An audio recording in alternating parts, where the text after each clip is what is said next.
Alright, let's try this again. Hello everyone. How are you all doing?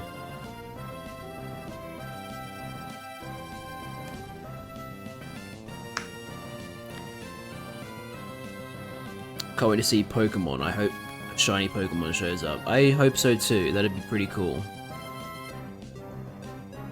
And then we got Liz being her usual self. It's the return of the Jad.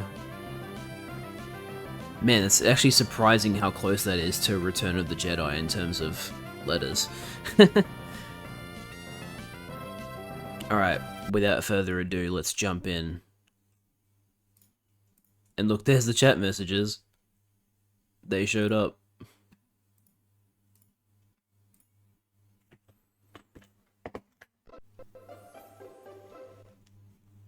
Alright, hold on.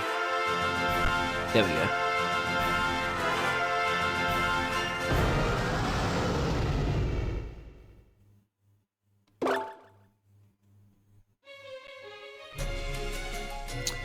So if I recall correctly, we're trying to find trainers to fight. Oh my god, I can't even...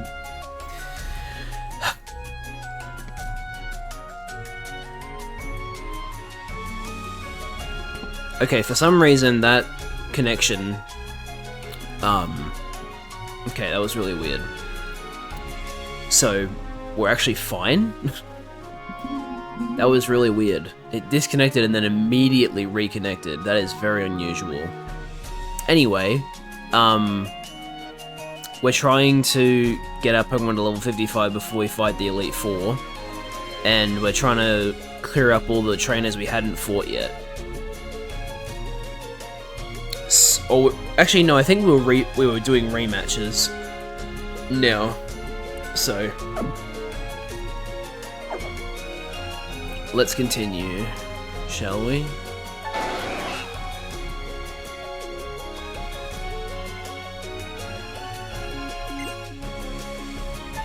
Who was it?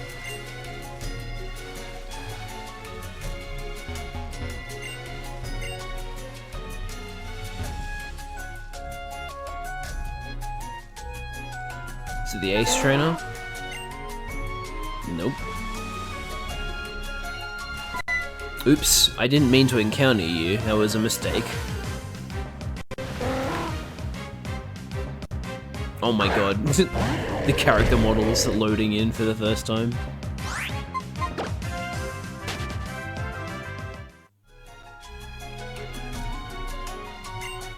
It's this Ace Trainer, not the female. It's Neville with his Zangoose.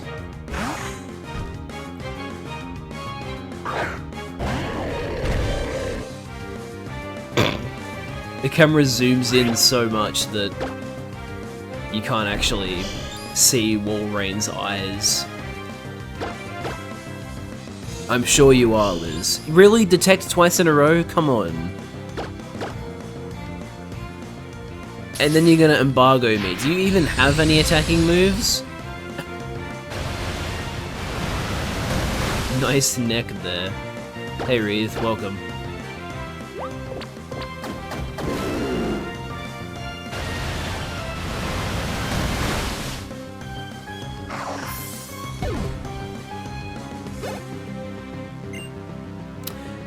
I could use Ice Beam on you, right? I don't think you're gonna kill me.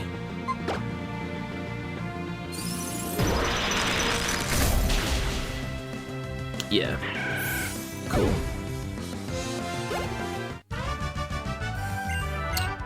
Who's... What? Splash Splash. I started Emerald for the first time, my team lost to Watson twice. Dude, Watson is no joke. In fact, Emerald as a whole is no joke.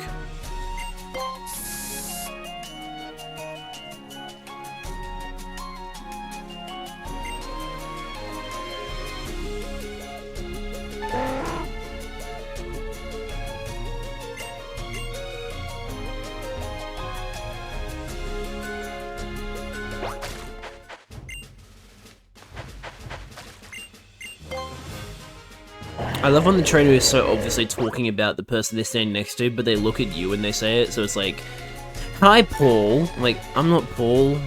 Please don't talk to me.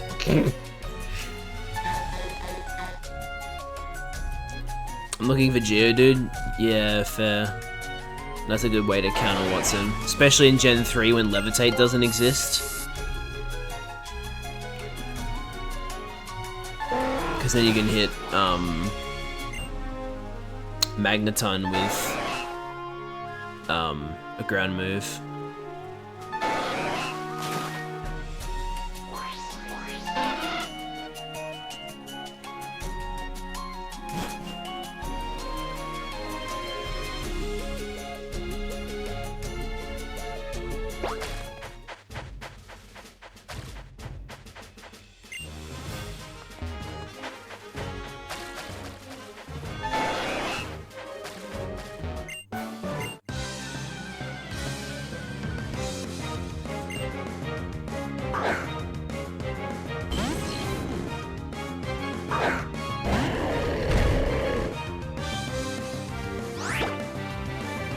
Probably should have gone to the Pokemon Center, huh? Oh well. I'll do it after this battle.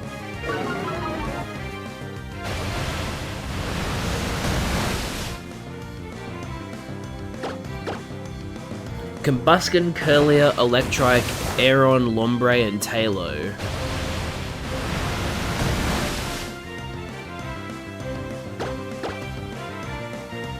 It's a pretty good team.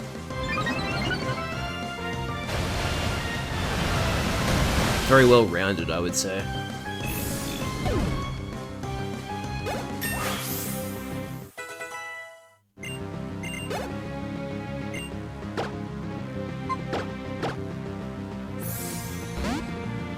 Oh wait, I'm an idiot. What if he has a ground move? I should have sent out, and I will actually send out, Toadette.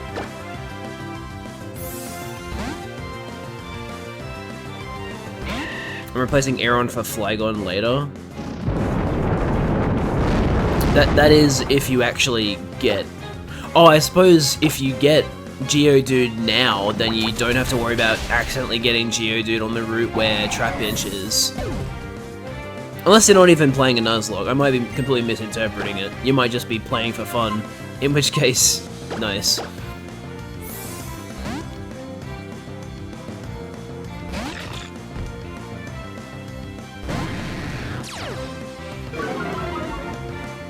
Not the double intimidate.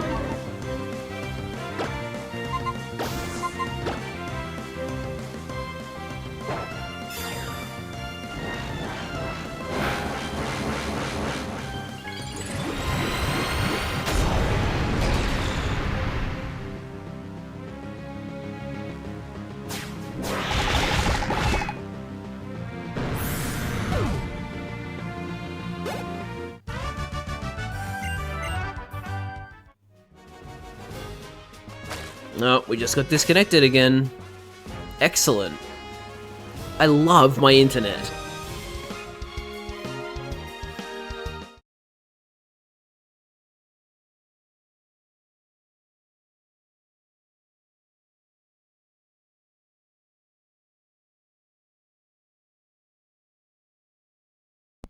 Okay, it did it again.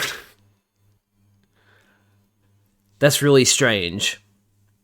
It keeps doing the, like, disconnect for 5 seconds and then reconnect. But hey, I shouldn't be complaining. If it comes back early, then it comes back early, you know?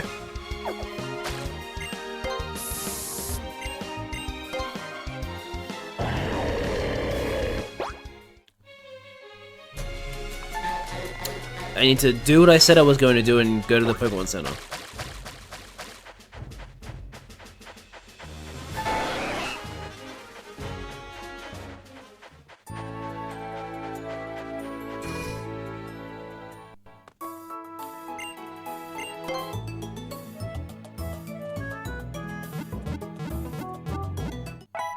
Let me just crash out for 5 seconds. Yeah, basically.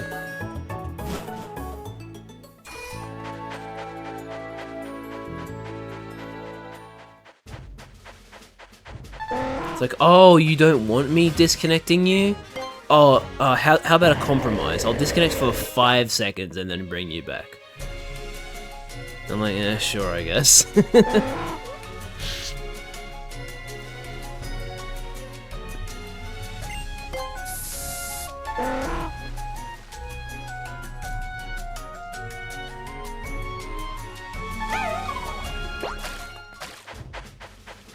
my friend saying, give me 5 years to think. That's rough. After I lost to you, I learned a lot about Pokemon. Meanwhile, he still only has 1. So he always hasn't learned that having a team of 6 is the best way to win.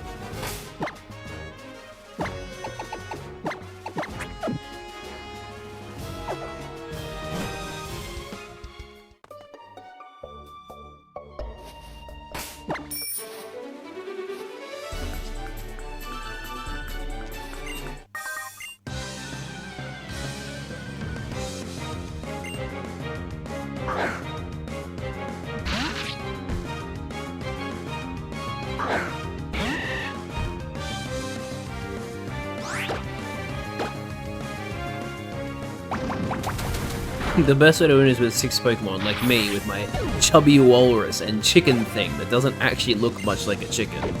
True.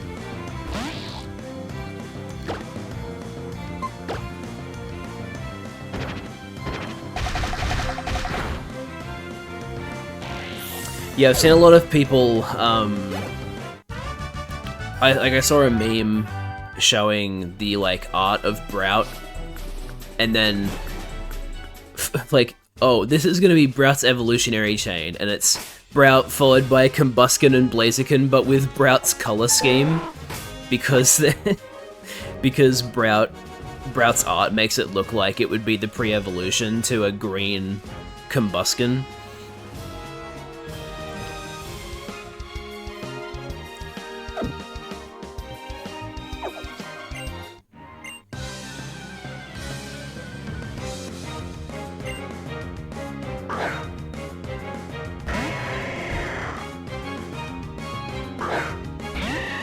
That's actually something I should ask you guys in chat. Let us pray and be ignored that Pombon isn't a bipedal final evolution. Look, maybe this is cope. I really think there's a genuine chance that Gekwa is the one that gets the bipedal evolution, rather than Pombon. But how do you guys feel about the new starters? Because when I first saw them, I was like, oh, they look kind of like pals more than Pokemon, but then I like had them sit with me for a bit, and I was like, no, actually, I like all 3 of them. Not to the same level, but, I like all 3 of them. I think this is probably the strongest trio of starters we've had in a while. Like, Galar sucked. I mean, Gen 9 was good, but, like, something about Quaxley never gelled with me, and, well, let's just say the final evolution didn't change my mind on that matter.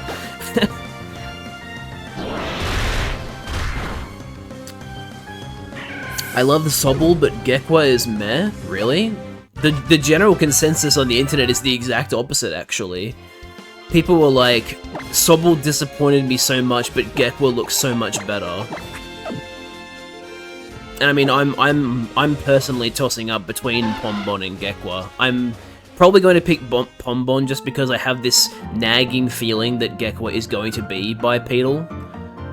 So, also, I don't know how likely this is, but there is a possibility that, the final type combination for Pombon could be Fire Fairy. A typing that I would love to see because we haven't had it yet. I don't know, something about Pombon screams I could be a fairy type to me. Like, if it stays floofy and cute, it could become Fire Fairy, I reckon.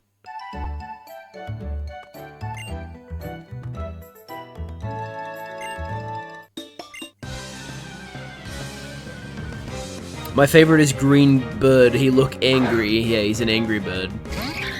I'm the same person who didn't like Greninja over pure pettiness. Who was your favorite Carlos starter?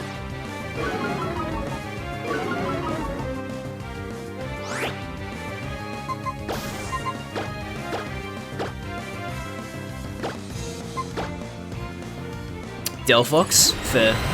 To be honest, so yeah, when I was a kid, I didn't like any of the Carlos final evolutions besides Greninja.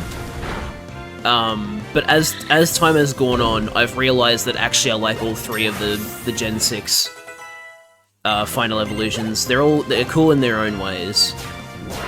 Like, I didn't really have any thoughts about Chestnut originally. Now I actually kind of like Chestnut. Its typing is horrendous. Hit it with Air Slash and it dies, but like, you know, still a cool Pokemon. My favorite starters are from Sun and Moon. Yeah, I was so happy that I picked Rowlet in Sun and Moon, and I was not disappointed by the final evolution. I love Decidueye.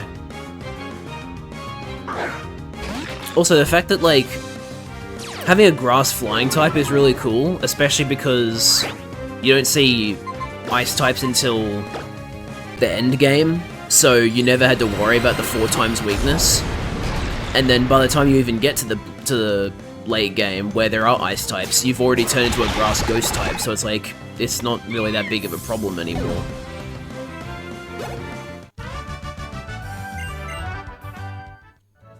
I went for Litten, but I like the owl one. Yeah, Rowlet is cute.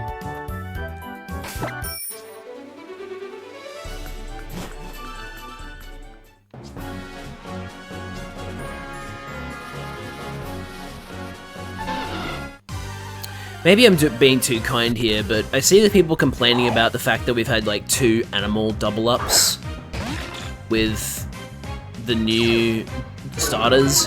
And I'm just here like, dude, they're at 1,025 Pokemon. They're gonna start running out of unique Pokemon animal inspirations. Like, I know there are animals they haven't done yet, but, you know, you also gotta remember that the starters have to be, like, appealing, both from a starter perspective and also from a merch perspective, because the starter plushies usually sell hotcakes. So there's only so few animals they can pick for a starter to use as the inspiration, because, like, imagine if instead of Grafaiai being the first II Pokemon, they made, like, one of the starters an II Pokemon. That shit would have been the least selling plushie of all time, because nobody would want an II starter, because IIs are kind of gross looking.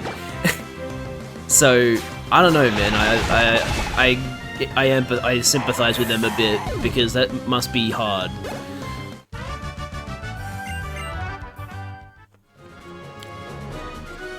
The only reason I didn't like Greninja was because when I played with it once, my Jolteon wouldn't outspeed the Elite Four Gyarados and Earthquake.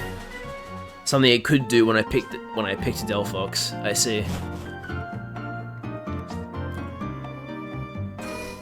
Still waiting for a boat-looking Pokemon. Oh, if they made a boat Pokemon, God, they'd be outraged. They'd be like, oh my god, they keep making Objectmon, even though they've been making Objectmon since the very beginning.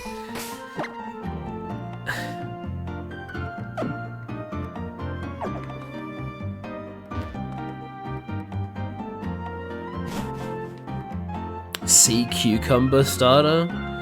Yeah, it's like, instead of like having an electric type Sea Cucumber and Pyukumuku, we have fucking a Sea Cucumber water starter, and everyone's also like, what the fuck is this? They made a Pokemon look like bikes? I mean...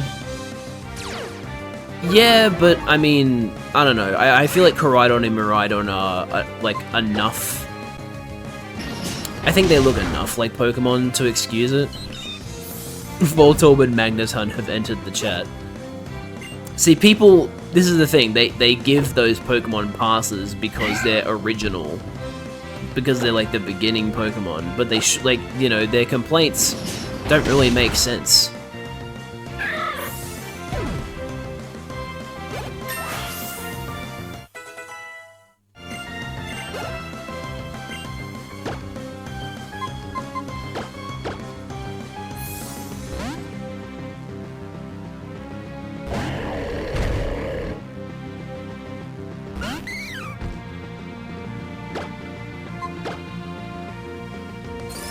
What about Klefki? What about the robot Mary Poppins?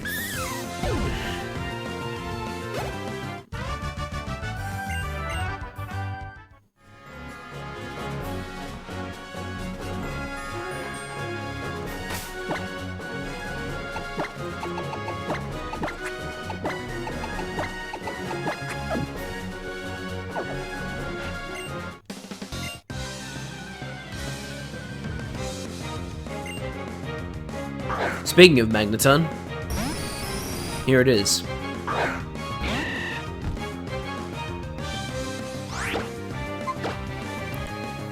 What about the gentle sir who we call Rhyme Man? Yeah, see, like, Mr. Rhyme feels like a very progressive, like, a logical progression of Mr. Mime to me. But, like, people will say that, the Gen 1ers will say that Mr. Mime is fine, even though it's literally just a mime. There's nothing else there, it's just a Pokemon that looks like a mime. I just want to know what they'll do for the legendary Pokemon Winds and Waves.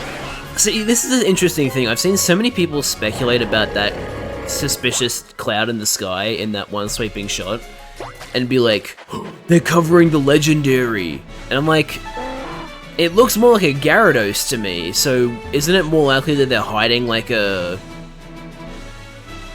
Or, you know, are they even hiding anything? Or is it just that there is, like... Is it just that there's a Gyarados-shaped cloud in the sky, and if you go in there, there's like a Gyarados regional form? I don't know, I don't feel like they're obscuring anything, to be honest. I think that's just there. I'm buying 2 Pokemon plushes this week? Hell yeah.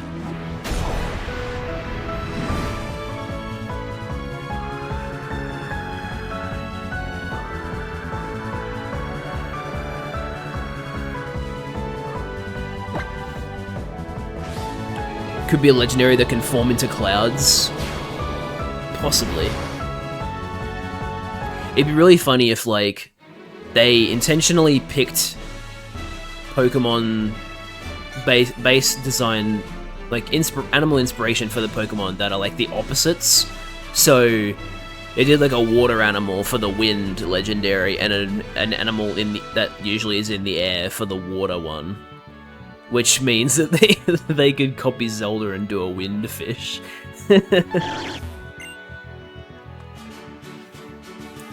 Windfish, waterbird. Not that we haven't already had plenty of waterbirds. Okay, so this is the guy with the slacking, right?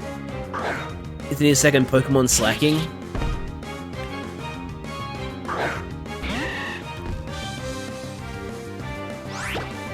Yeah, possibly.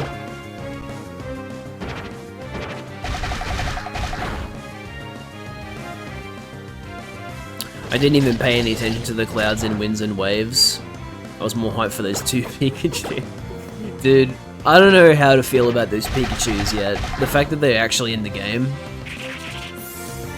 Like, I don't know, something about Ms. Wavy Chew really doesn't, like, I don't know, it makes me feel uncomfortable, almost. I don't know. I don't know how to explain it.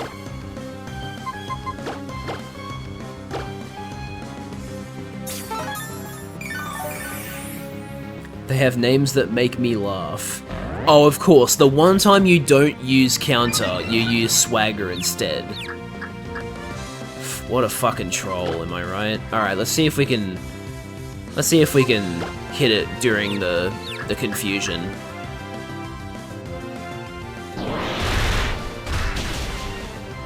Nice. Hot take, those are shinies, not tanned Pikachus. As much as I would love for that to be the case, it just isn't. Like you can see from the tails that they are actually tanned.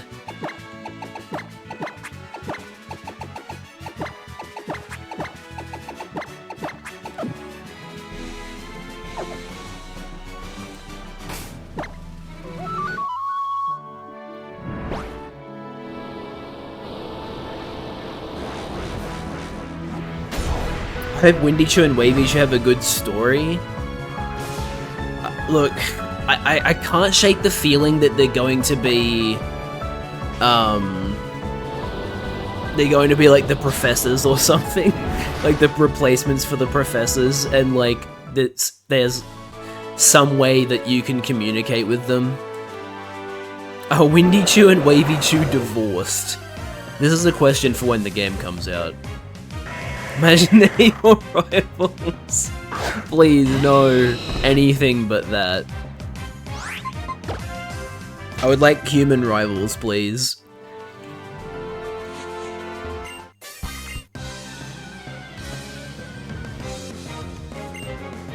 Robert.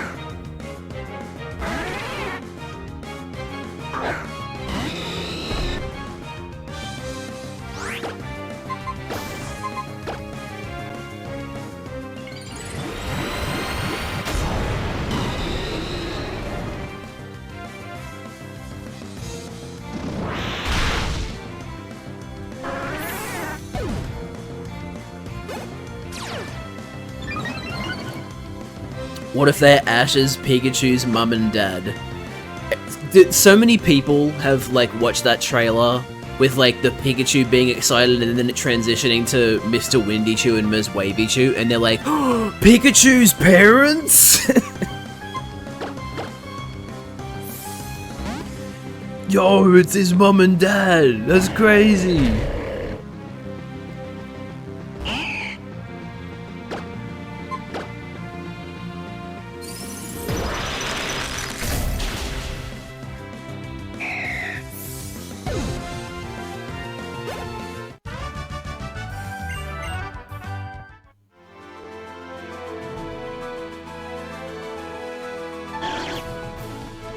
Or the rival has you fight the version you pick, and the other one you get to keep. God, if they're like actually Pokemon you can use, then that's like, oh, I don't know, man. I feel like we've had enough like Pikachu forms to last a lifetime, in my opinion, but it could happen. Could be the case.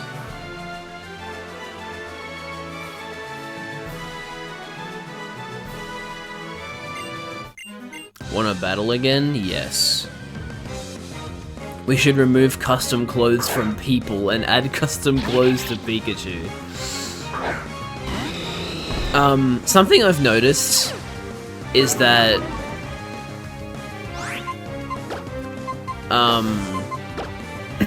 I think if there is trainer customization, which I'm pretty sure there is, because I think I saw a picture from the leak, and the trainer was wearing different clothes to the trainers from the trailer, so I'm pretty sure there is like actual clothing customization. Contrary to like Scarlet and Violet, where you get like specific outfits and that's it.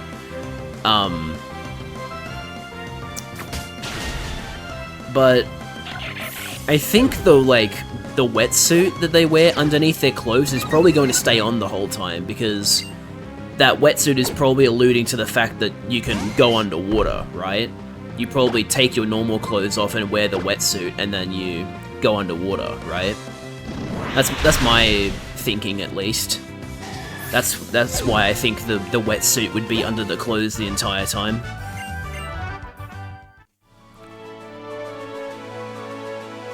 I was watching a leak for the game, it sounds cool. Let's Go Pikachu entered the chat. Yeah, true, you can... They have had an instance of, like, you can change the clothes of your Pokemon as well as yourself.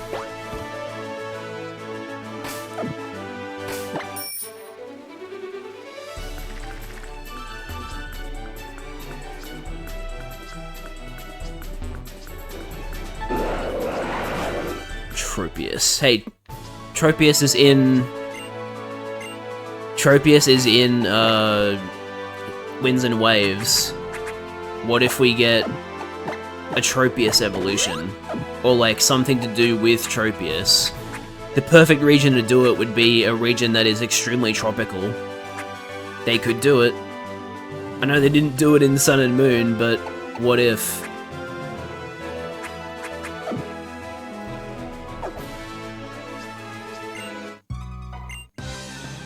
Full Carlos level customization, but only for Pikachu.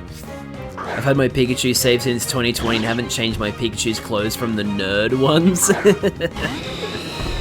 Oh, that's cute. Okay, here's the play. We power up Punch, and then if it doesn't die, which it did actually, but if it didn't, then I would have used Peck, because then it would have been super effective. Survivor. She got the glasses and tie with bows and fire hair. Oh, your Pikachu's female? That's cool. I know that getting a female Pikachu or Eevee in Let's Go Pikachu and Eevee is pretty rare, so that's cool.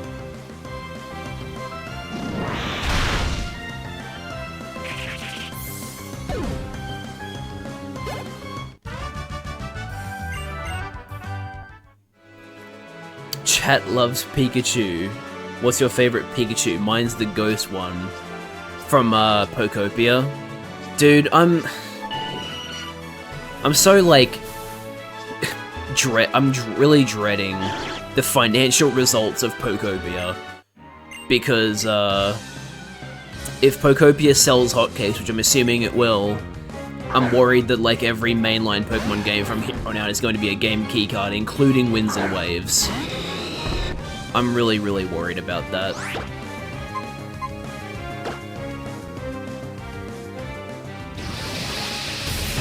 I love Ghost Pikachu since How Did He Die? They should have Pokemon and Me, Refresh, Sandwiches, Curry, Poffins, Pokeblocks, Pal Park, Musicals, Contests, but only for Pikachu. That's the kind of shit they do though, like it's not even a meme. I feel like they've done something to the same level like that before. Yeah, but Liz, the game was published by Nintendo.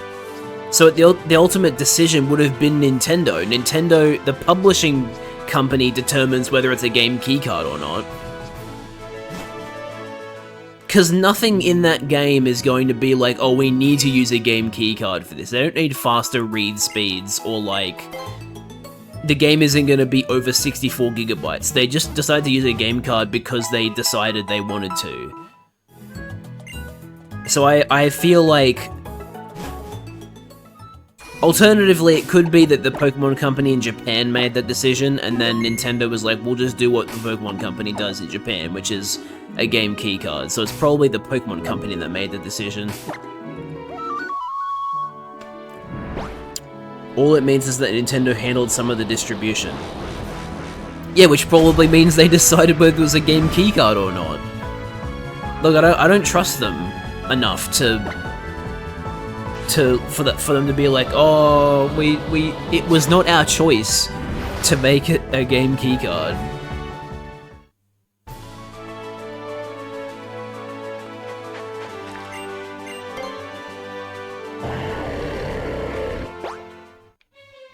Do I have repels on?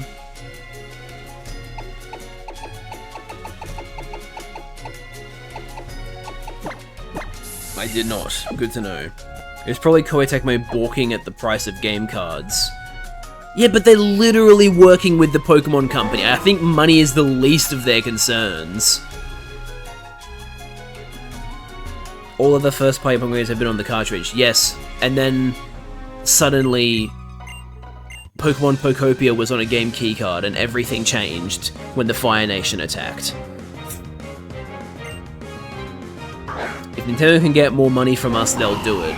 That's exactly it, right? Like, game cards are just free money for them, because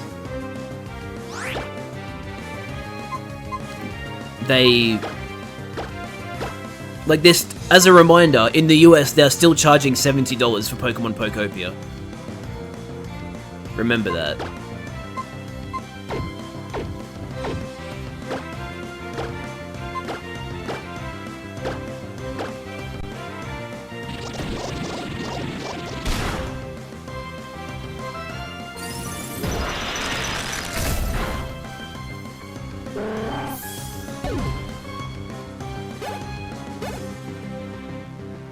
Yeah, I probably should have just focused Whiscash, huh? That's okay though, we survived.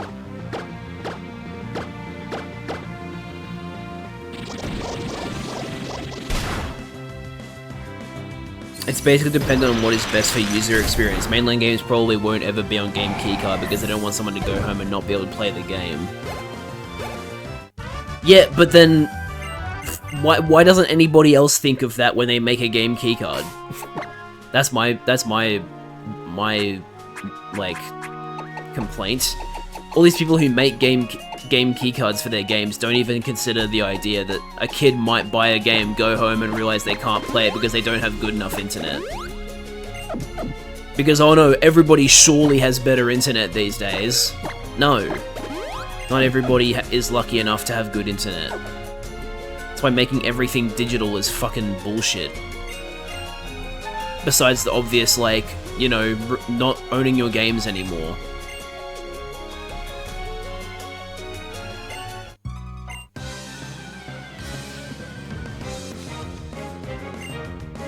Yeah, but Liz, how are they going to use discs on a handheld console?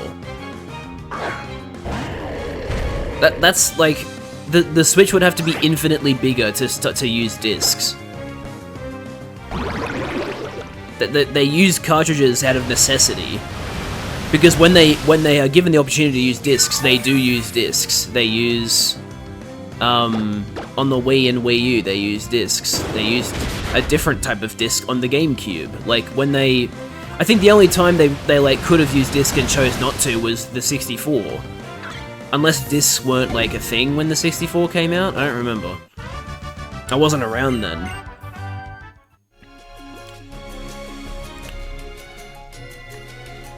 Yeah, but how good are the like UMDs though? Are they good enough to hold modern games, or?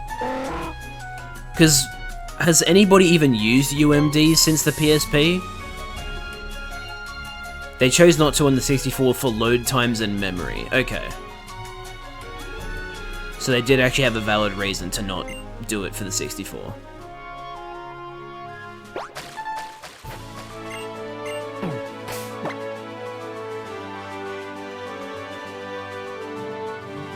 I'm not talking UMD, you could fit a whole disk drive on top of the Switch.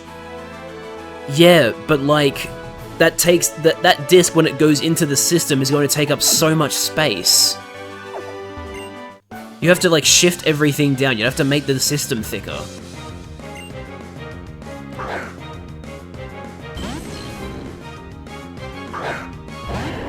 I don't know, I am of the opinion that them using cartridges is perfectly understandable. And while it sucks that cartridges are expensive, I feel like these companies that can absolutely afford these cartridges should just, oh, I don't know, be absorbing the cost of the cartridges because they can afford to, instead of being greedy little bastards and going, let's use an empty piece of silicon, that'll be funny. We can maximize our profits and still charge 130 Australian dollars for our video game. Looking at you, Capcom. Fuck you, Capcom. Imagine charging more for fucking Monster Hunter Stories 3 than you're charging for Resident Evil Requiem on the same fucking system. And they're both game keycards. What a joke.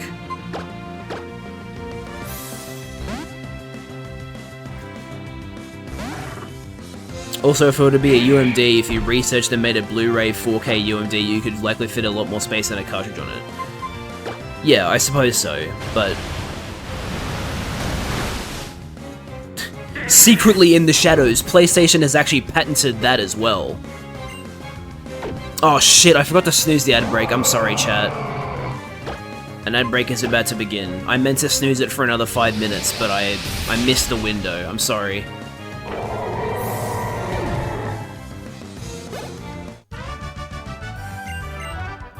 The issue with UMDs is how flimsy the PSP is. A Switch 2's bulk could easily support a UMD-sized drive. Yeah, I mean, I guess if they did like a 4K UMD, that would probably work, but that's not what happened, unfortunately. We have cartridges instead. I still think that companies should just be eating the costs of cartridges. Yeah, no, I'm making a joke about the fact that they have patented like Blu-ray 4K and saying like, oh, but they also actually patented 4K UMDs as well and just aren't using them. I know that their patent only covers Blu-ray. And the stupid part of that is the fact that 99% of Xbox's ports to PlayStation 5 don't actually come fully on the disc because they're used to doing discs for the Xbox, which requires multiple discs 90% of the time.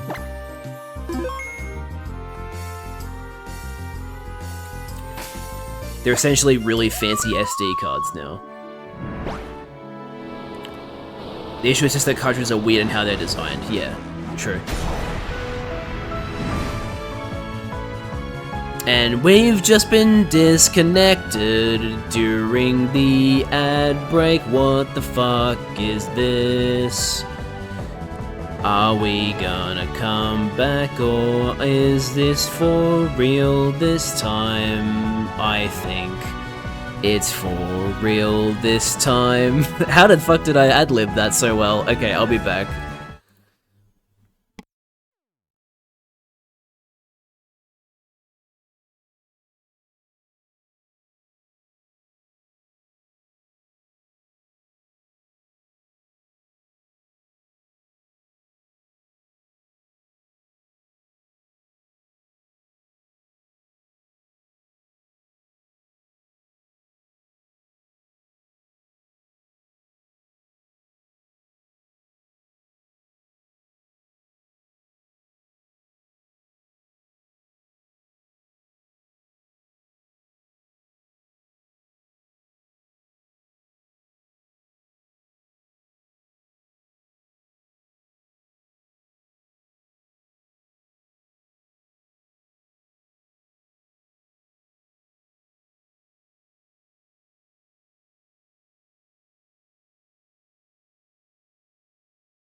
Alright.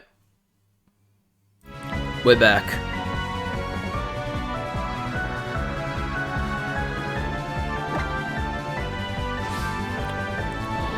Install disk as a practice is a fine practice. I don't mind installing stuff to make a game load faster. Install disk has been around since the 360, and the 360 performed better on most cross-platform games than the PS3 despite being weaker overall.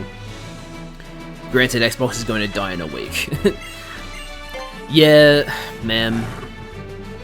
All I'm gonna say is that, like, I'm just glad I didn't grow up an Xbox fan, because their downfall has truly been atrocious. I feel so bad for anybody who was, like, an Xbox fan, because the way they treat Xbox players and all that is just like, wow. They really just do not give a shit about their consumer base. Oh, phooey.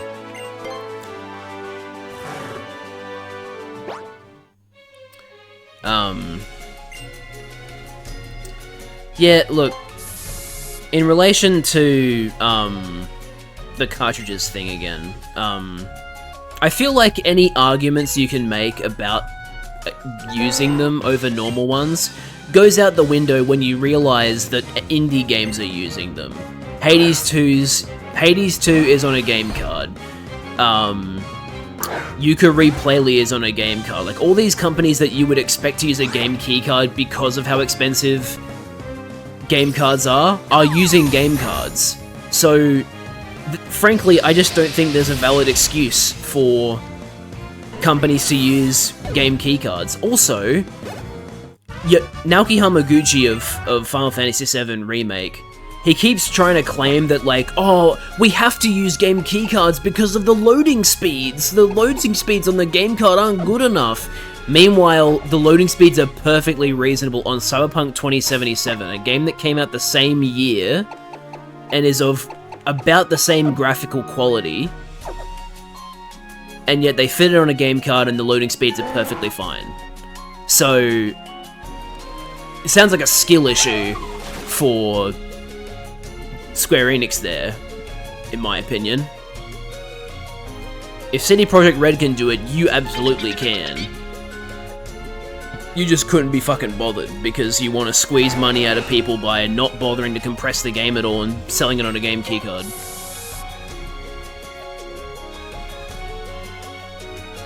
Huh, no trainers here, huh? Interesting.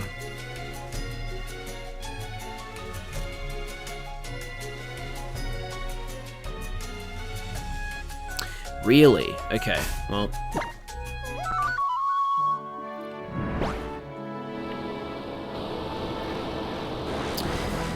Yeah, so... supposedly Xbox's next quote-unquote console is coming out next year. And it's going to be... it's essentially going to be an Xbox version of the Steam machine. It will be a console that is actually a PC. And... it's apparently going to be very, very expensive, so I don't know if people are actually going to buy it. Though I guess you could say the same thing about the Steam machine. But yeah, like, that's probably going to be the last piece of hardware that Xbox ever releases. Because they'll probably make that, like, modular to some degree and be like, okay, this is your Xbox now. If you want to upgrade your Xbox, you need to buy PC parts now. So, yeah. And yes, PlayStation has delayed the PS6, mostly because of the RAM issues that the industry is facing, because of AI dog shit. Return to the Sega Genesis modular console. Yeah, probably. That's my guess anyway. But yeah, like, even if the RAM issues weren't happening, I would have been asking...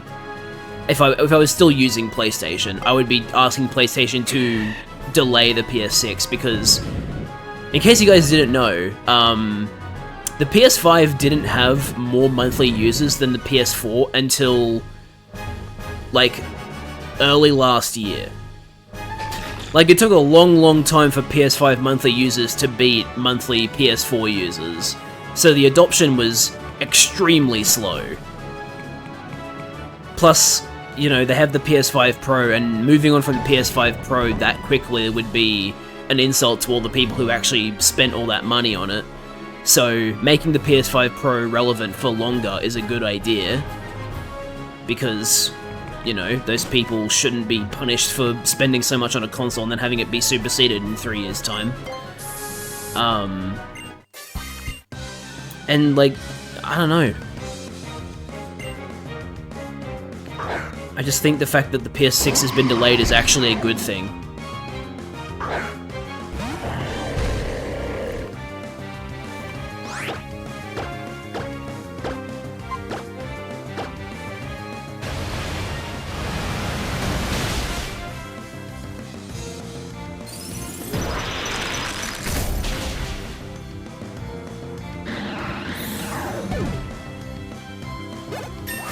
AI actually just took a massive stock hit the other day, so the bubble is starting to deflate.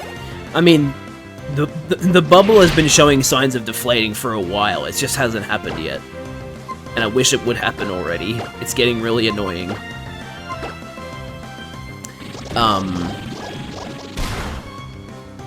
Because of stock issues, whereas the Switch 2 fixed those supply issues very quickly. It only took a couple of months for it to stop being scalped. And that was like only in certain regions. You've always been able to get a Switch 2 off the shelf in Australia. There's never been stock issues here. You've always been able to get your hand on a Switch here. They've done a good job with the supply and demand here. Anyway, chat, we've officially done it. We are all leveled up and ready to take on the Elite Four, which is crazy. We're finally here.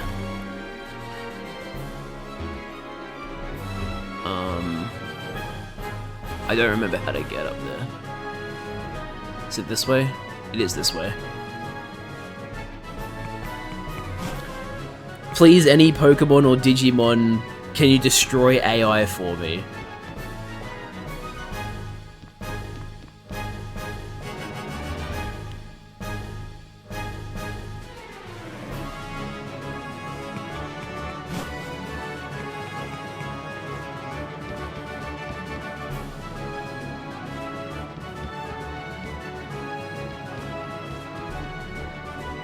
The utopian future of AI is like Rotom, how Rotom is shown in Pokemon games, and then dystopian AI is what we actually have.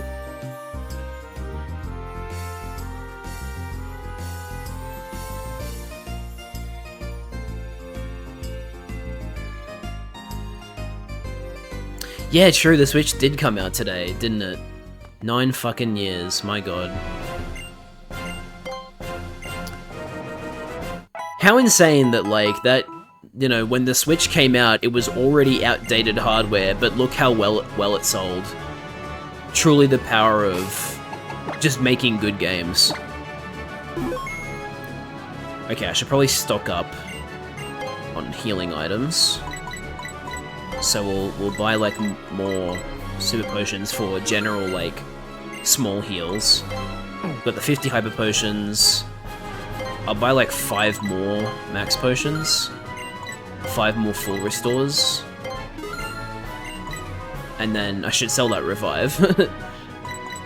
We'll buy some more status heals. Alright, cool.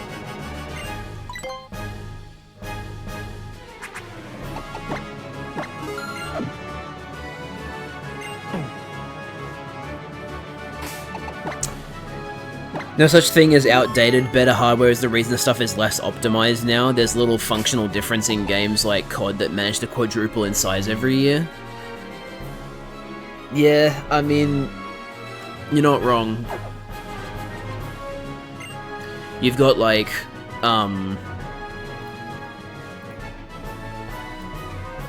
like, games used to have their own anti-aliasing and it used to be fine, and nowadays if you want anti-aliasing you have to use a fucking upscaler. Do that. Anyway, I'm gonna look up the Elite Four's teams now, because I need to...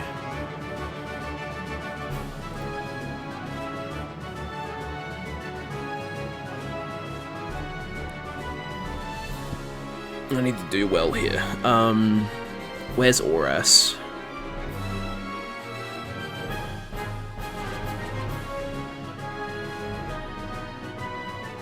Am I on the wrong page?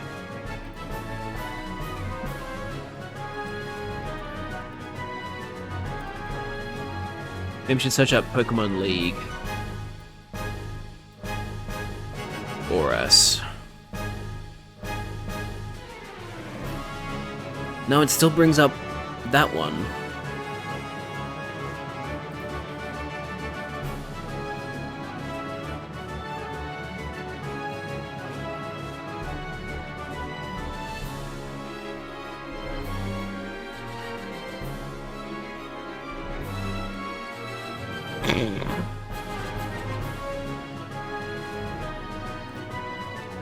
Okay, I'll just go trainer by trainer then. Right, that was how I did this. I put them on different tabs, that's right. Okay, so... Phoebe... Dude, Phoebe got such a glow-up in Oras.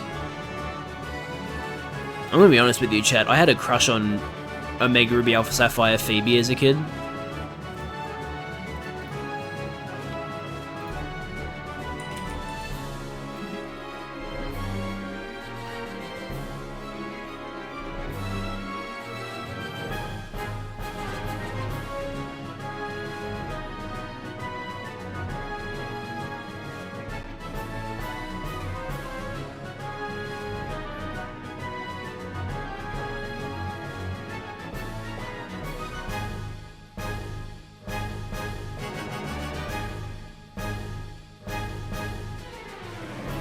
Alright, here we go. So, Sydney, Mightyena, Shiftry, Cacturne, Sharpedo, and Absol. So, I'll probably start with, I'll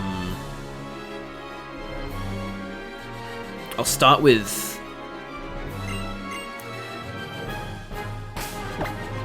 Toadette.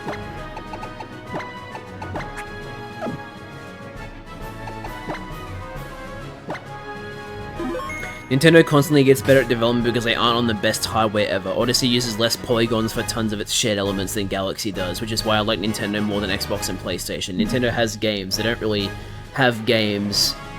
They don't really have games until they started buying studios, which I've always had issues with. Why did Microsoft have to start all this nonsense with Rare and Bungie 343 to get Halo and all the rights to Rare stuff they did nothing with?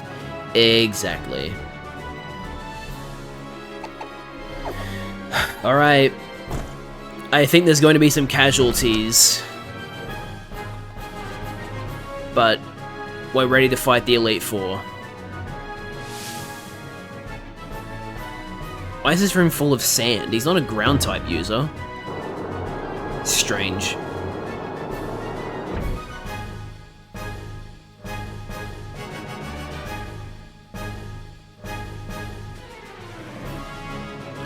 PlayStation is worse, but they all have IP graveyards. Yeah.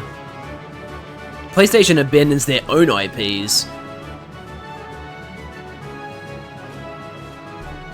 Welcome, Challenger. I'm Sydney of the Elite Four.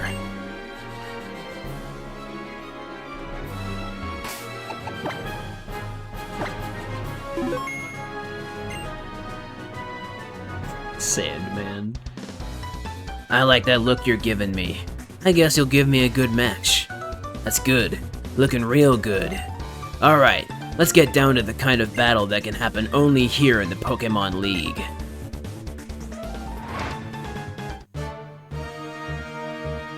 To be fair, Sony was fucking scummy as shit with the PlayStation. Their intention was to make it with Nintendo, then essentially block Nintendo from making stuff for it without their permission and buy out Nintendo, which thankfully failed, but yeah. Yeah. Look, the Philips thing was, like, really dumb, but at the end of the day, it actually worked out for them.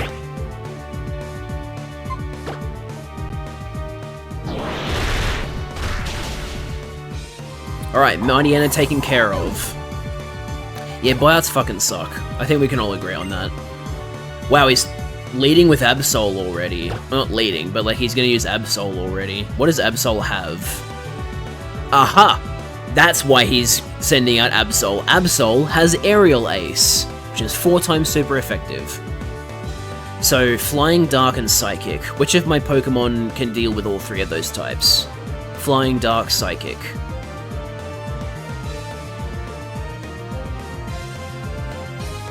Venus actually resists all 3. Wow. Crazy.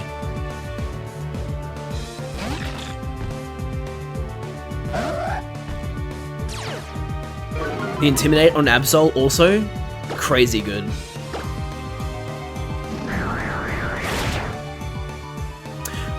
Oh, okay, that was a crit. That makes a lot more sense.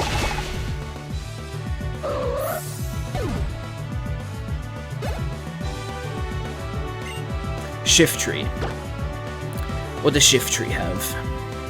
Fake Out, Feint Attack, Extrasensory, Leaf Blade. Mawile also resists all 4 of those moves.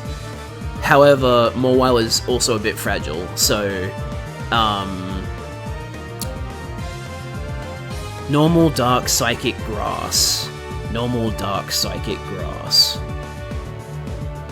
Yeah, honestly, it's probably better to just keep Venus out. He's gonna use Fake Out first turn, so I'll use this turn to heal.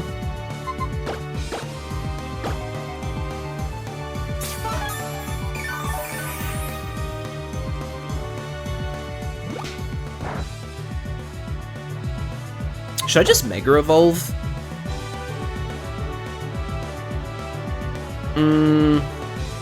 Nah. I'll trust in base Venus. And also just in case I need to use a different Pokemon that can Mega Evolve, like Blaziken.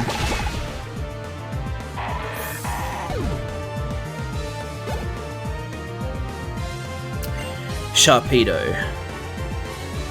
Dark, Poison, Water, Normal. So he does have a move that's neutral against Mawile, and it's a priority move, so... Sharpedo has terrible defense though, so...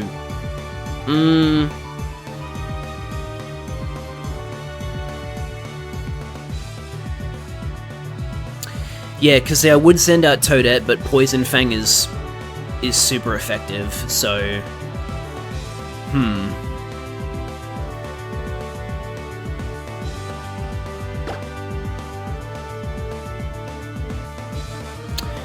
So he's super effective against Firene, Electra, Itadakimasu.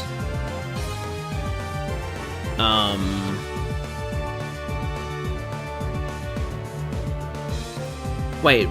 Oh, sorry, I'm looking at the wrong Pokemon. Itadakimasu could handle it, couldn't it?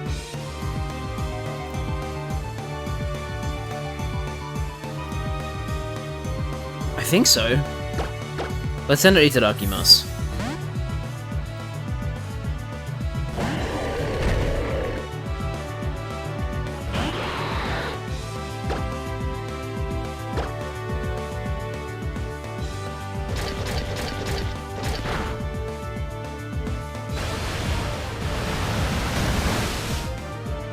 Yeah, see, Sharpedo is so fragile. Resisted Surf and it's doing that much damage. Guaranteed 2-hit KO.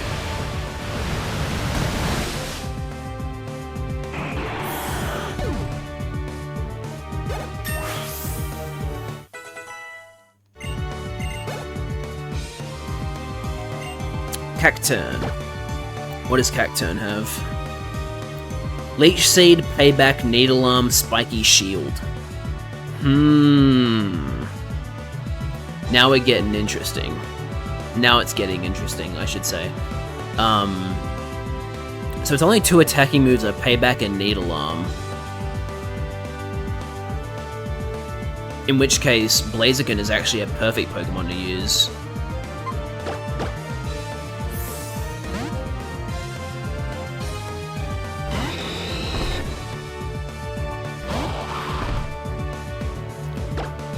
Now, just in case he leads with Spiky Shield, I'm going to use Bulk Up. He did not use Spiky Shield.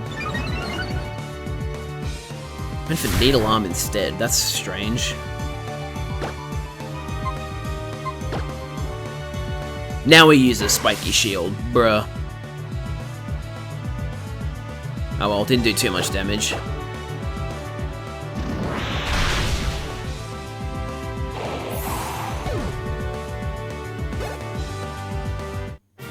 And we defeated Sydney. Very good. Wow, listen to what this loser has to say. You've got what it takes to go a long way. Go on to the next room and challenge your next battle. Thanks, Sydney. I will probably never see you again. Hopefully. That's the ideal scenario, but that might not be the case. I might have to rematch you if I lose all my Pokemon. Alright, now to fight the Elite Four member I had a crush on as a kid.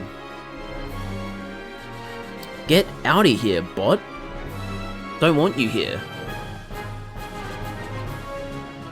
When I'm trying to exfil from her dire marsh, but my unstable biomass gets dropped and now I owe child support.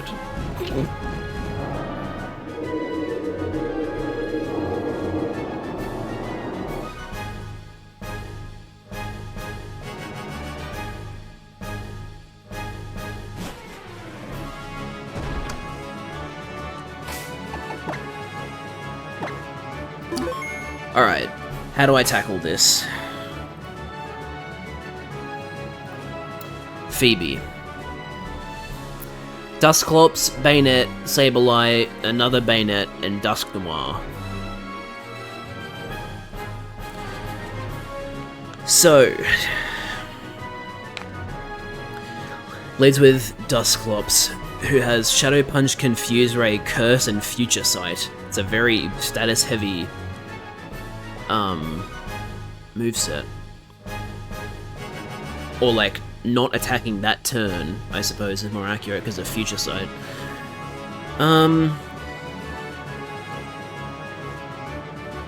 So the only attacking moves are Ghost and Psychic.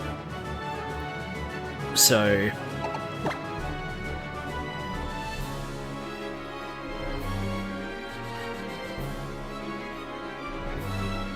I mean, it might be another Venus play, to be honest. Does Venus have Crunch? Venus does have Crunch. Okay, this might be a Venus play.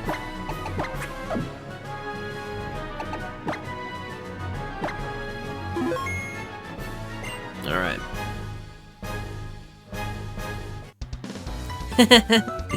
I'm Phoebe of the Elite Four.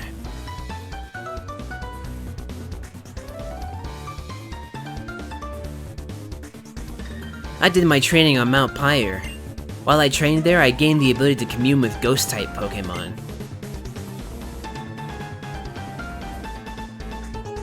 The bond I developed with my Pokemon is extremely tight. Come on, just try and see if you can even inflict damage on my Pokemon.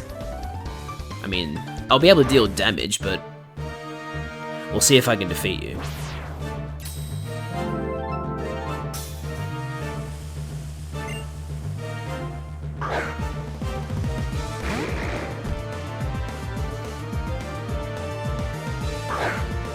I knew someone was gonna make that joke.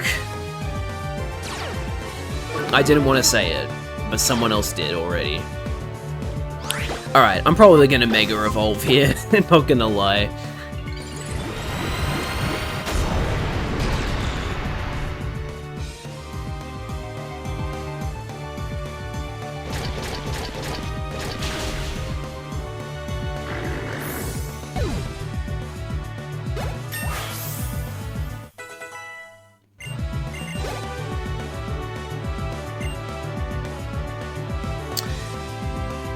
Now, she's sending out Dusknoir because Dusknoir has Fire Punch. Understandable. How fast is Dusknoir?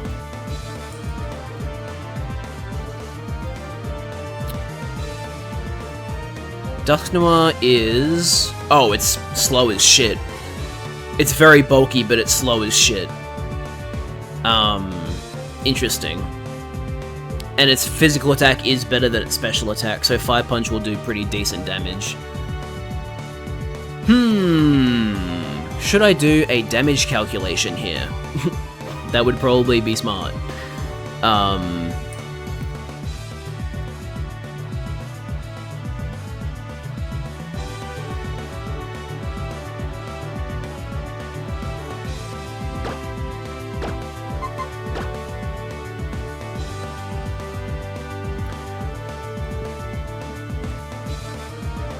Mawile Mega blank set. Now Mawile is level 56. Dusk Noir is level 53. No, that's not what I meant to do. Let's assume maximum defense IVs. Let's assume a plus defense nature just to be super sure. We'll go with like plus defense minus special attack, so what's that one? Impish. And then we'll put Crunch on Mega Mawile. Actually, I should make sure the attack is correct. My Mawile's attack is 120, which means it's not 31 IVs.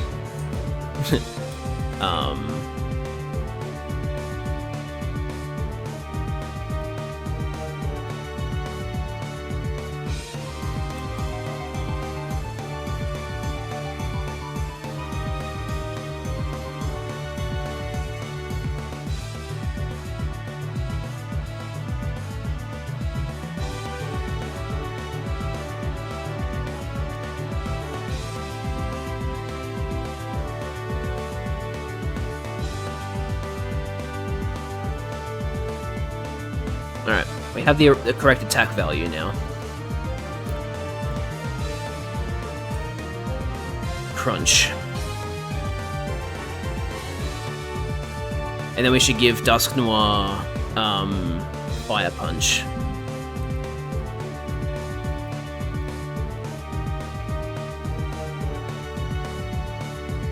Oh wait, I should also make sure the defense value is correct. 155.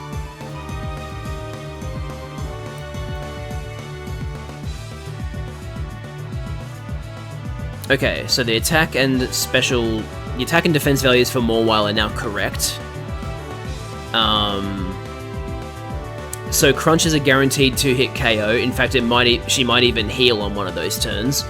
Fire Punch does 35.9 to 43.1% of my health, and then if it crits, it's a it has to crit 2 times in a row to be a guaranteed 2-hit KO, because if it crits once and then... Oh, actually, it could kill if it crits once and then doesn't crit the second time. Okay, I'm gonna see how Mega Mawile goes against Dusk Noir's Fire Punch.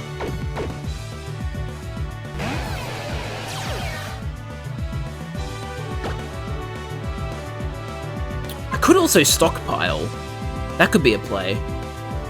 Yeah, you know what? Fuck it, let's stockpile.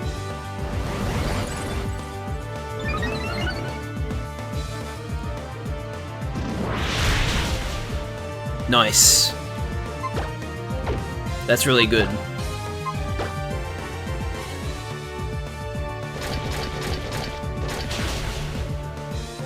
Oh, we almost one-shotted. This does mean we can heal on this turn, though, because she will heal. That's really good.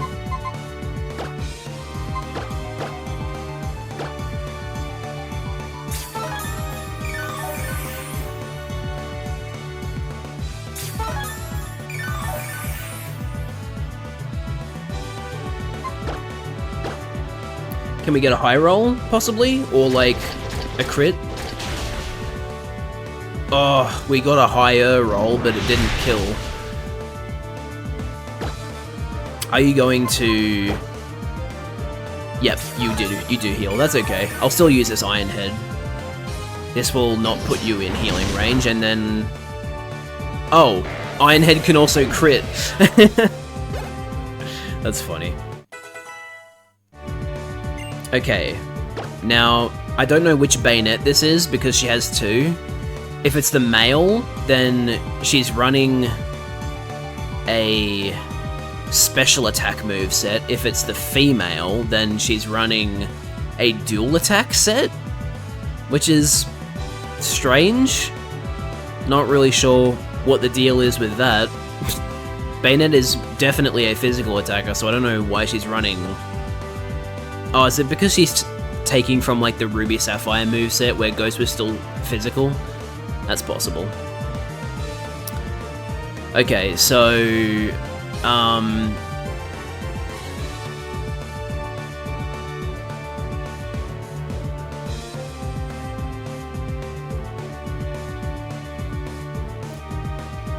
should I just have Mawile solo the team?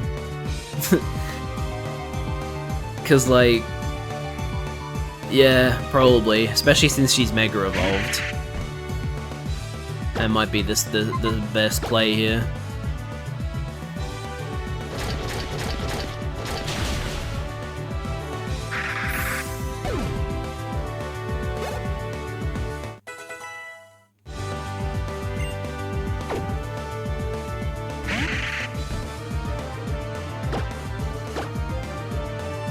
Alright, that's both of the bayonets gone now.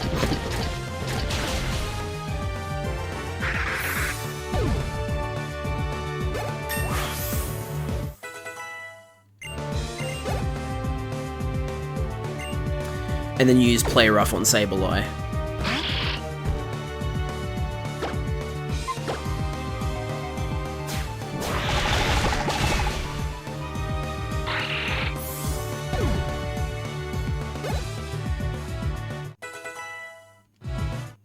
And that's the end of Phoebe. There's definitely a bond between you and your Pokemon too. I didn't recognize that fact, so it's only natural that I lost. Yep, I like to see how far your bond will carry you. Go ahead, move on to the next room.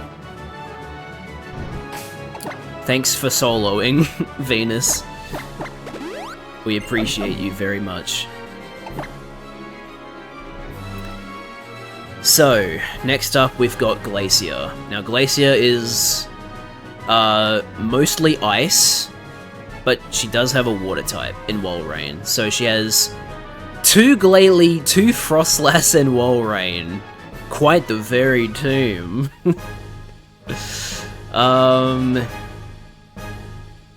See, oh my god. Mawile would be really good here as well, but I don't want Mawile to get over-leveled, so I should probably use a different Pokemon.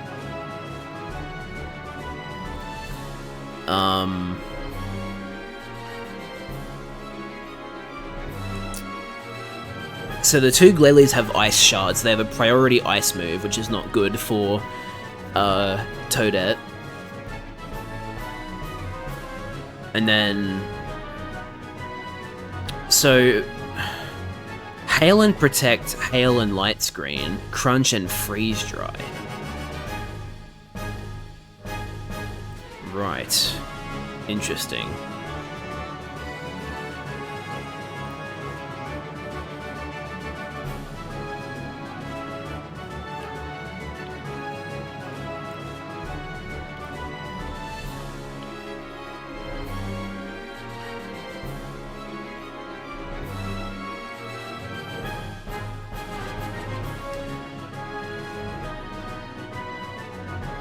I really don't know how to tackle this. It's just such a... Because, like, yeah, Venus would be best, but... Do I want to just use the same Pokemon over and over again? Not really.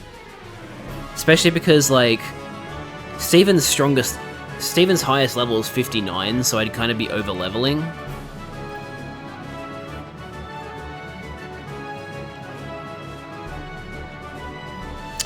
Ice and Dark.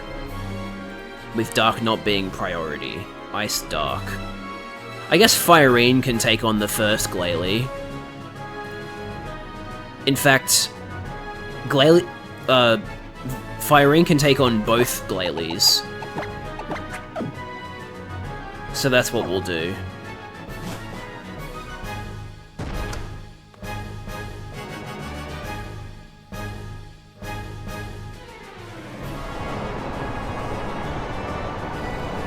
How the fuck did they do this shit? Oh no, the floor is ice now. Thankfully no ice physics here. Hello, Glacier. Everybody's healed up? Yep, cool.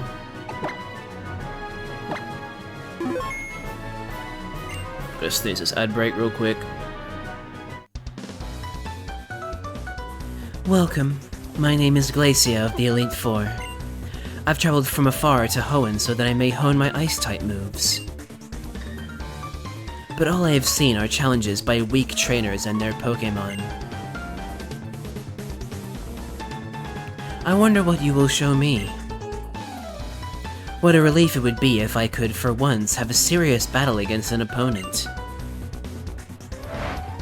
Psst. Smiling assassin over here.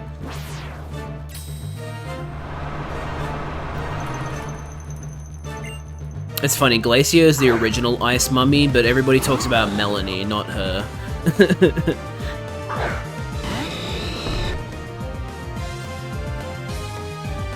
Wait, hang on, let me... Oh, we just got disconnected, bruh.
Alright.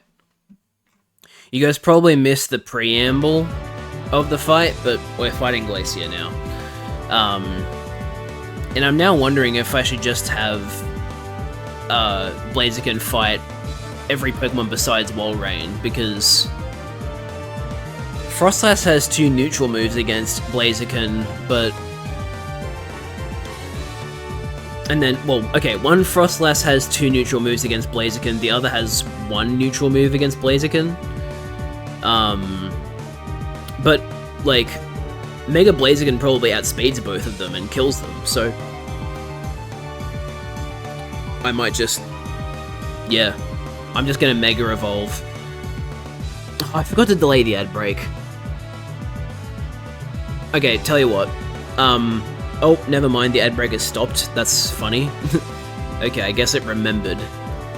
It went I remember. Alright, we're gonna Mega Evolve Blaze, gonna deal with the majority of this team.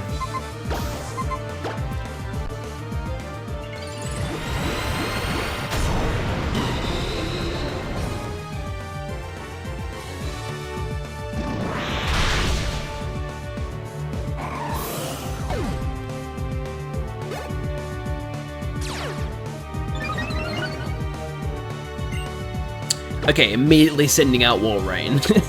I see. What does Walrein have? Surf, Blizzard, Sheer Cold, Body Slam. Okay, so I need to make sure the Pokemon I send out is faster than Walrein so I can avoid Sheer Cold. Or is it... Wait. Hang on, how do one-hit KO moves work again? I need to make sure. From Generation 6 onwards, the move's base chance of hitting is only 20% if the user is not an Ice-type Pokemon.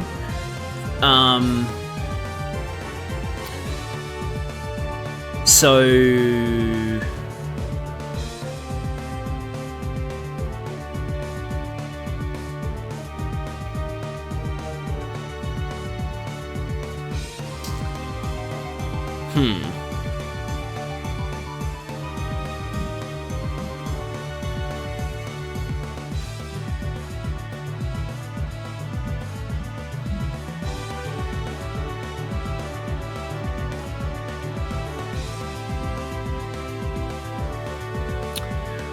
One-hit KO moves automatically fail if the target has a higher level than the user.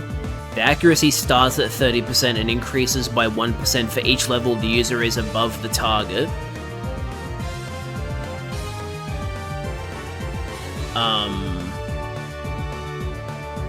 Oh, wait. They automatically fail if the target has a higher level than the user, so one-hit KO moves will not hit. Okay. Whew. That's a relief. Good to know. So, as long as my Pokemon outspeeds, the moves are Surf, Blizzard, Body Slam. Surf, Blizzard, Body Slam.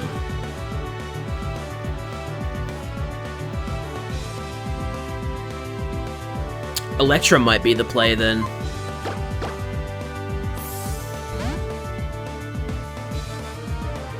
Because I'm pretty sure when I have Electra and Walrein in a fight, Electra usually outspeeds. I should probably just double check with the damage calculator, but I feel like it'll be faster.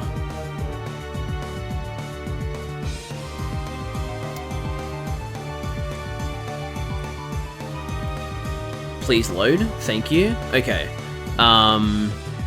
So, Lantern is the Pokemon I'm using, with a... No, not that one. A blank set. Okay. Level 56? Yep. Okay. 56.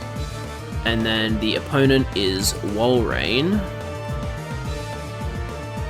That is level 54. So Sheer Cold can't hit. Now, what are your stats, Electra?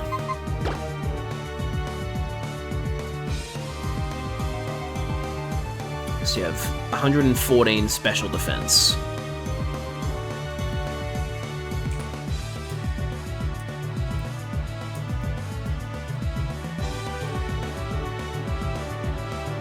Okay, special defense is correct now.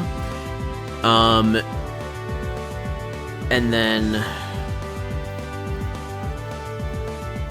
Walrein. You have Surf, Blizzard, and Body Slam. Okay, so the highest damage move is Body Slam at 18.8 to 22.4% damage, which is a possible 5-hit KO. So that's pretty safe, I would say. Out of curiosity, how much will Discharge do? You know what? I'm not even gonna bother checking. If I can take that many hits with Body Slam, then I'm gonna I'm gonna just go in blind on the attack value, damage value.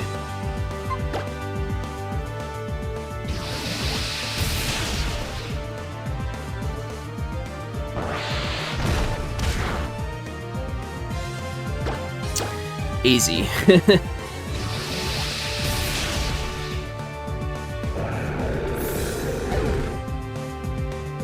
And then Blaziken handles the rest.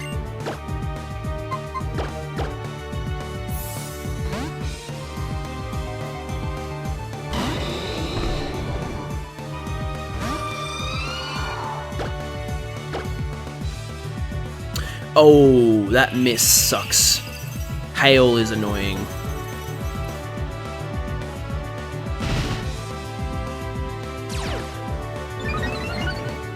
Please don't miss again. Thank you.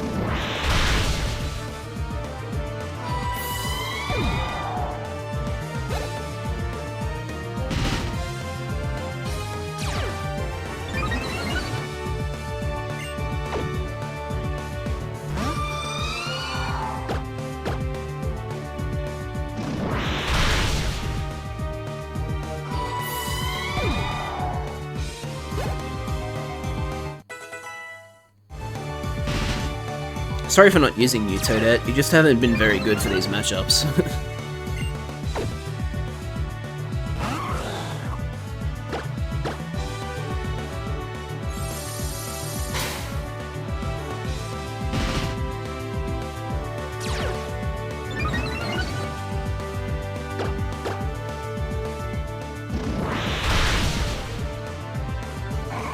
And Glacier is defeated.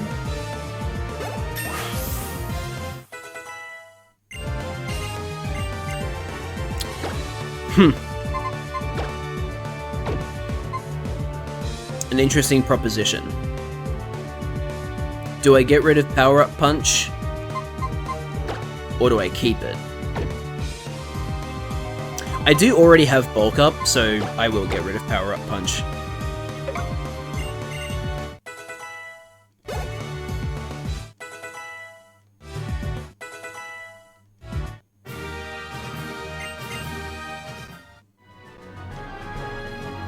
You and your Pokemon. How fiercely your spirits burn. Literally, you kept using Blaziken. My icy moves pale in the face of such all-consuming flames. Advance to the next room. There you will learn how fearsome the Pokemon League can truly be. She's feeling quite gassy after losing like that.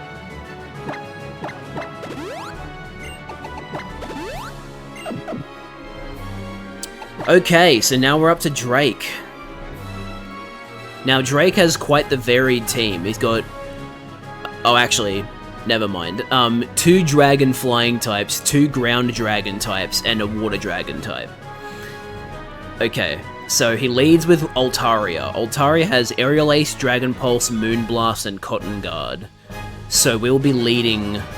We'll be fighting... Oh, but Salamence has Thunderfang. That's interesting. Huh. Okay. Very interesting.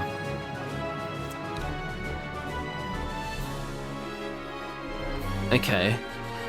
I'll have to watch out for that then. I'll put that into like the damage calculator. In fact, I'll probably just do that now instead of doing it later. I just want to make sure that this isn't going to be too powerful. Okay, so Walrein, blank set, level 57.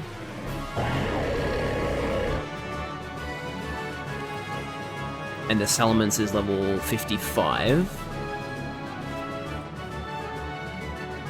Salamence, blank set. Now, Walrein has 134 defense. So...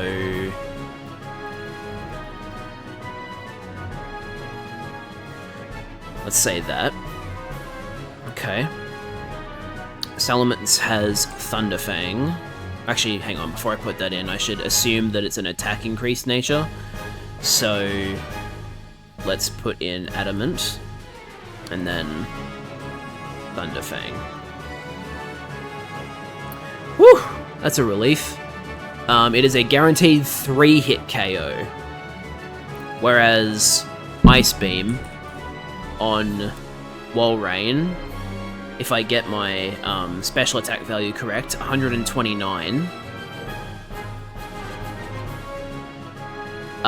is a guaranteed one-shot. So yes, Walrein can take one hit from Salamence and then one-shot Salamence after Salamence attacks. So that is very good to know. In fact, I think Walrein will be dealing with all 4 of them, because Ice Beam is also super effective against Flygon. Let me just run the numbers again. I need to make sure. I need to be absolutely sure, you know? You can't be too careful. It's good to be prepared. Flygon. That is not how you spell Flygon. This is how you spell Flygon. The Flygon is level 53. And let's assume Adamant, because its best attacking stat is attack. Now, one of them has... The one that I'm worried about is the one that has Rock Slide. So, how much does Rock Slide do?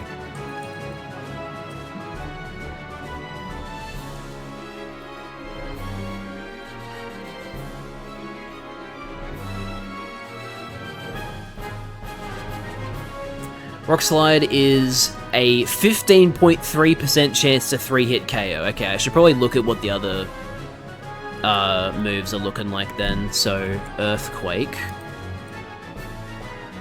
Earthquake does slightly less damage than Rock Slide. And then the other move was Dragon Claw. Dragon Claw does even less. Okay, cool. So Flygon seems pretty safe. Supersonic sucks. But then the other Flygon not only doesn't have a super effective move, but it's a special attacker for some reason, so that Flygon won't be a problem. So Walrein can deal with Altaria, the 2 Flygons, and Salamence, but I'll have to use Mawile for Kingdra, because that's the only Pokemon I have that's super effective against Kingdra. Also, it has one neutral move, Surf, which will do a lot, but I trust the process. How fast is Kingdra?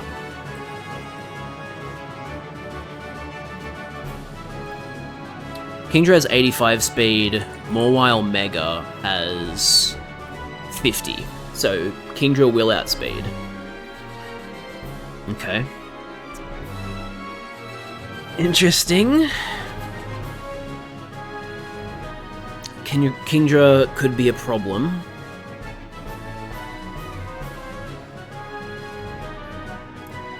Here, let me do some damage calculations here.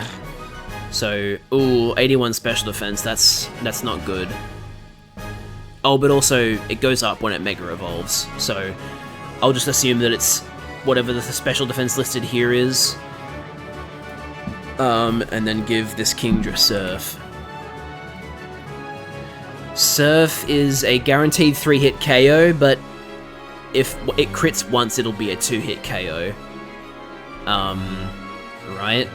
Yeah, if it crits once, it'll be a guaranteed 2-hit KO. How much does Play Rough do? Okay, Play Rough is a one-shot, so as long as Mega Mawile is at full HP, Venus can one-shot Kingdra and not have to worry about dying. Alright. Are you going to get into Champions and VGC? Maybe not VGC, but if they have, like, just regular-ass tournaments on Champions that don't have to do with VGC, then I'll probably do that.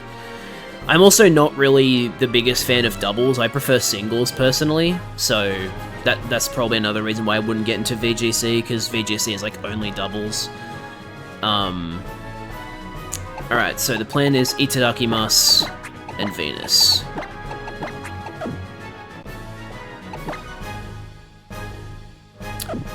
I should do some PP restoration if I have any moves or any items that can do that. I have 3 ethers. Okay, Ice Beam is fine, so that's good. I'll use ethers on Venus then.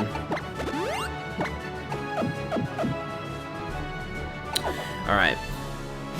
Here we go.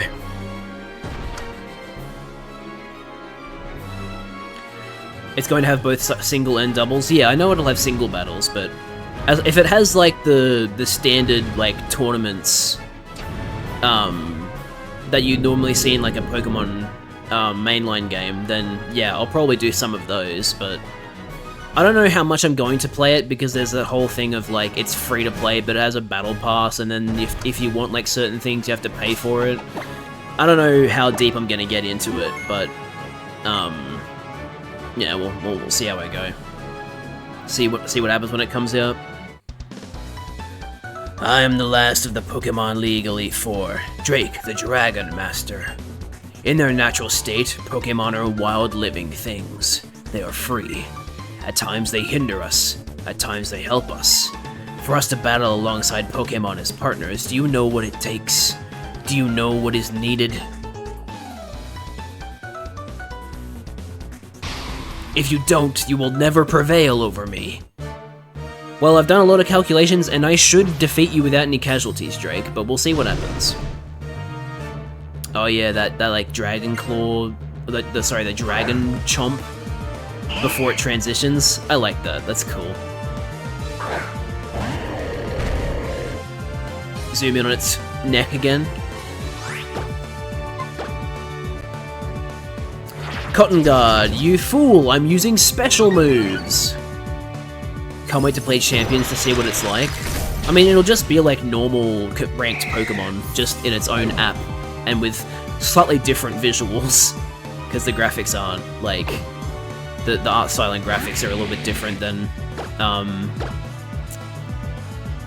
Mist Supersonic, than previous Pokemon games.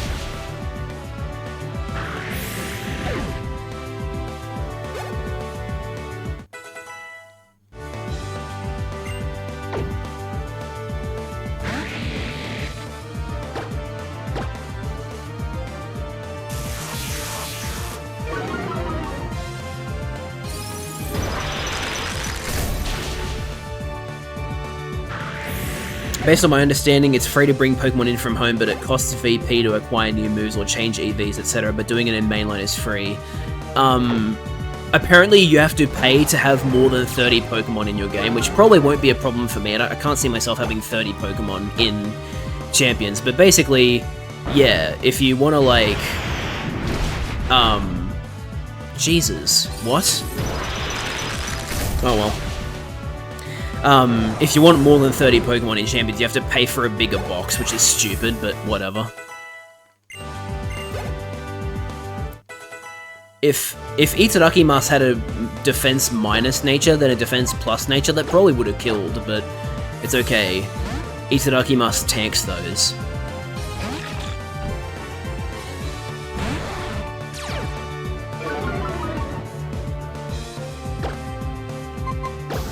Please hit play rough.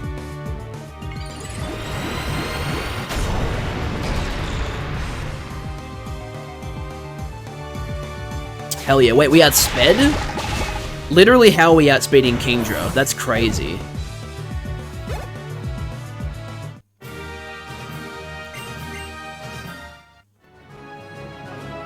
Why would you ever need more than 6 Pokemon at a time? I don't know. I guess if you have like a team for a certain rule set and then they like shuffle through a bunch of different rule sets, you'd probably need more than 6 Pokemon, but I don't know. You deserve every credit for coming this far as a Pokemon trainer. You do seem to know what is needed. Yes, what a trainer needs is a true and virtuous heart. It is through their contact with trainers that Pokemon learn right from wrong. The influence of their trainers' good hearts helps them grow strong. Go onward. The champion is waiting. Alright. We've made it, chat. We're up to Steven. Big. Big stuff.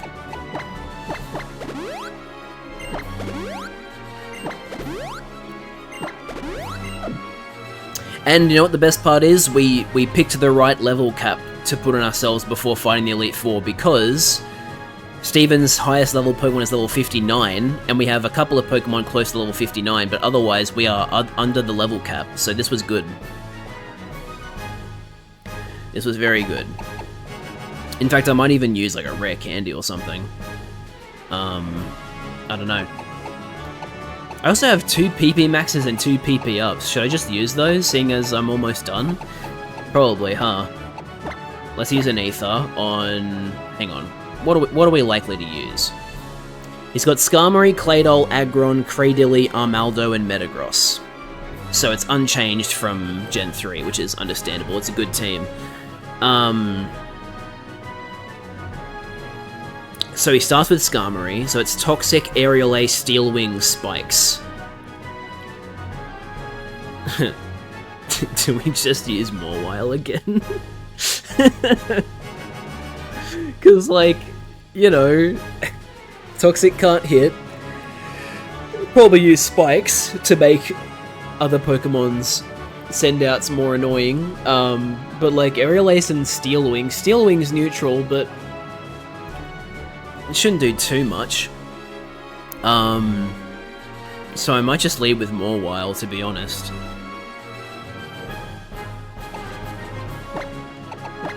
That's right, you didn't use Crunch.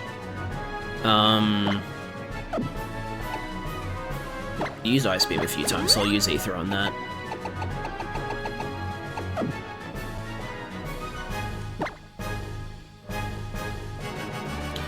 So Mawile for Skarmory, for Claydol, Ground Psychic, Earth Power, Extrasensory, Light Screen, Reflect. Probably Itadakimasu then? What's Itadakimasu' special defense like?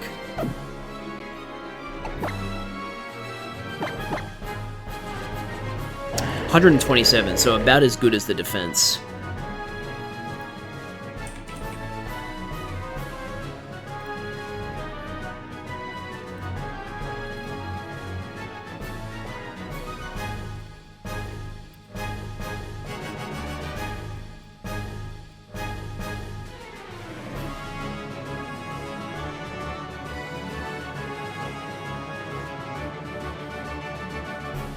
And the Claydol... Oh, excuse me. The Claydol is level 57. So 1 level lower. Hello? Do you want to... That was weird. Let's assume a plus special attack nature, so we'll go modest. And then make sure the special defense is correct. It says 127. Oh yeah, it's perfectly correct. Okay, nice. Now Earth Power and Extrasensory. Okay. Worst case scenario, Earth Power is a guaranteed 3-hit KO, and that's only if it crits every single time. If it doesn't crit, then it's an 87.4% chance to 4-hit KO. So Walrein is pretty safe on Claydol. And Surf will be a... Hang on, let me make sure the special attack value is correct. Yeah, okay. So Surf will be a guaranteed 2-hit KO, and if the cards are in our favor, then it won't be put into healing range, which means we'll just be able to use it twice. So that'll be good. Although, hang on a minute. Claydol has Light Screen, doesn't it? Yeah, ooh, okay, so what if it has Light Screen? Surf becomes a 91.2% chance to 3-hit KO. Okay, so that should still be okay then. Walrein should still win that engagement. Alright. Aggron, that will be a job for, well, I should probably just make sure, but I think Toadette can handle that. Breloom. Blank. Levels at 56. Yeah, I should use the rare candy on Toadette because Toadette's the lowest level. Let me do that. Where is my rare candy? Or is it in here? Oh, it is in here. Okay. Okay.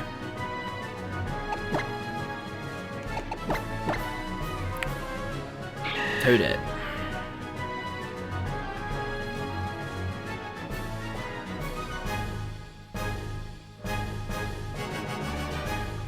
$57 versus Aggron. At level 57. So same level. Let's assume a plus defense nature just to be super certain. So plus defense minus special attack. In tournaments, you can only bring 6 Pokemon and choose 4 per game in VGC, 3 per game in singles. Yeah, suppose so. I don't know. I was just trying to come up with a reason trying to think of a reason as to why you would need more than 30 Pokemon. Like competitive nuts will probably need more than 30 Pokemon because they'll probably want to experiment with like a bunch of different Pokemon. But other than that, yeah, I don't know. What nature is it? It's plus special attack minus speed, right? For Breloom, so that's quiet? Okay. Now let's see how much damage Muck Punch does. Muck Punch is a 24.6% chance to 2-hit KO. If Reflector's up, that becomes a 20.3% chance to 4-hit KO, so let's assume that's the worst case scenario. Aggron is... what's its moveset? It has...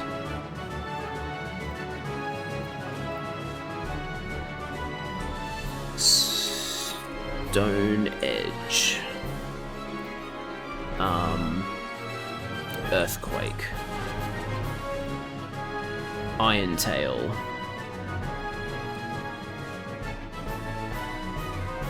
And Dragon Claw for some reason? That's a bit strange. Okay, Iron Tail is a guaranteed 2-hit KO, but also that requires it to hit. It has a 25% chance to miss, so that might be okay.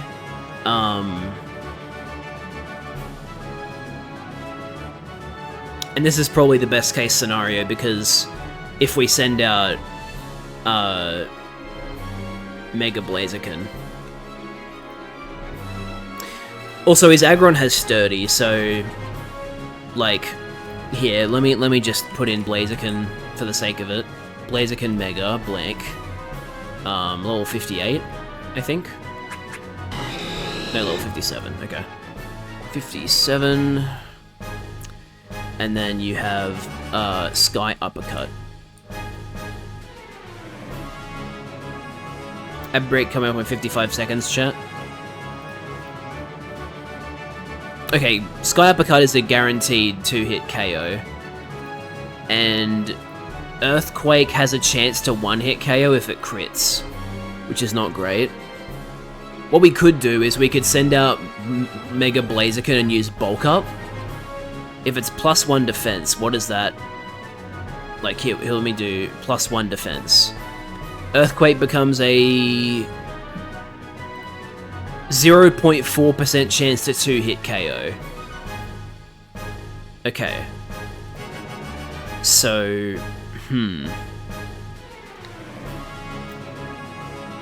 that's an interesting proposition. Now, this Sky Uppercut being a guaranteed 2-hit KO is even with Reflect Up. If Reflect is down, it will be a guaranteed one-shot, which will actually be a 2-hit KO anyway because of Sturdy. So, yeah, okay, I guess Mega Blaziken is actually better against Aggron.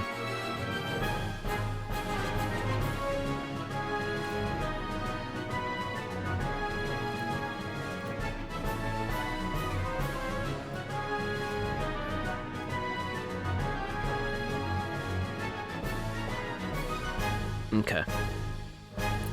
So, we're gonna use Mawile against Skarmory, Walrein against Claydol, Blaziken against Aggron, Cradilly. I have to do Cradilly. Cradilly level 57.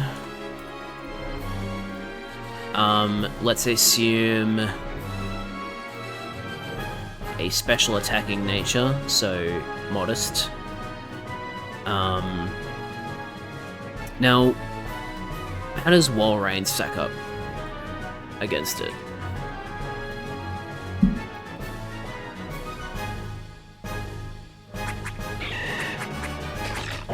Sorry I'm doing so much, like, calculation here. I just want to really make sure. I don't want to lose anybody. Last time I did a bunch of calculations before doing a fight, I lost nobody, so I'd like to have that happen again. Also against a champion, I should add. Alright, so the Cradilly has Giga Drain.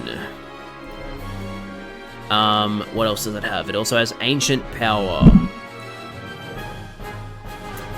And a Sludge Bomb.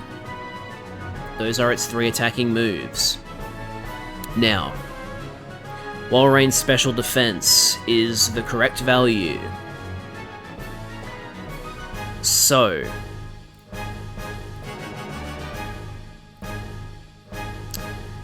Giga Drain is a 5.9% chance to 2-hit KO and restores 25.2 to 30.2% of health.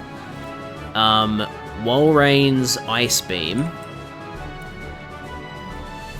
And let me make sure the special attack value is correct. 132.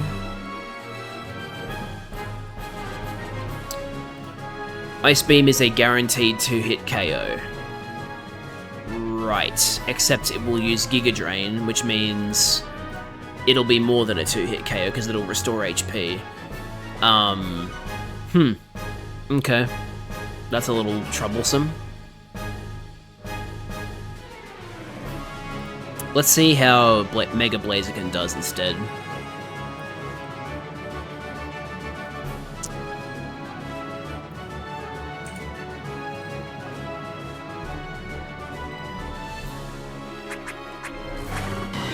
With Sky Uppercut.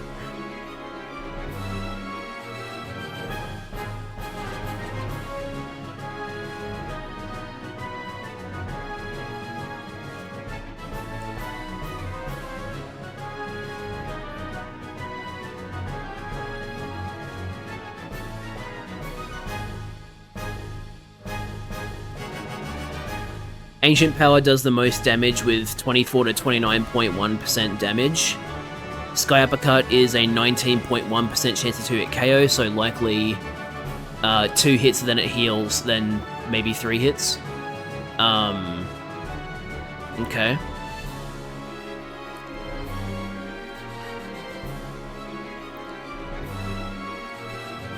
Interesting. I wonder how that'll play out.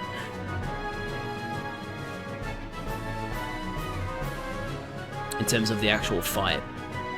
I guess I will have Mega Blaziken deal with Cradilly then. Okay, so it's Mega Blaziken for Aggron and Cradilly. Armaldo. X-Scissor, Rock Blast, Metal Claw, Crush Claw. Probably Electra then? Because Metal Claw is super effective against Itadakimasu. Whereas none of those moves are super effective against Electra, so Electra will probably just use Surf. And then for Metagross, that's interesting. This is going to be a dilemma, I think. Because can't use Mega Blaziken. I think Bullet Punch and Meteor Mash will do too much damage to Mega Mawile. Can't use Mega Mawile now that I'm thinking about it, if I'm gonna Mega Evolve Blaziken. Okay. And it's also Mega Metagross, so it's gonna do a lot of damage. It's gonna be very powerful. Okay, so... It's got Zen Headbutt, so it can't be Fire Rain. Steel moves will do too much damage against Venus. How would Springlock go? Springlock only has 103 defense, so maybe not. I don't know. Let's try it. Let's see what happens. Mega Metagross. Level 59. Grumpig is level 57. Oops, wrong. Wrong table. 57.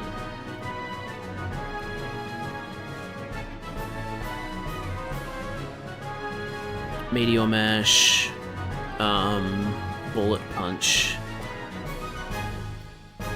Giga Impact. And Zen Headbutt. Okay, it'll probably go for Giga Impact because it sees that there is an 81.3% chance to one-hit KO with Giga Impact.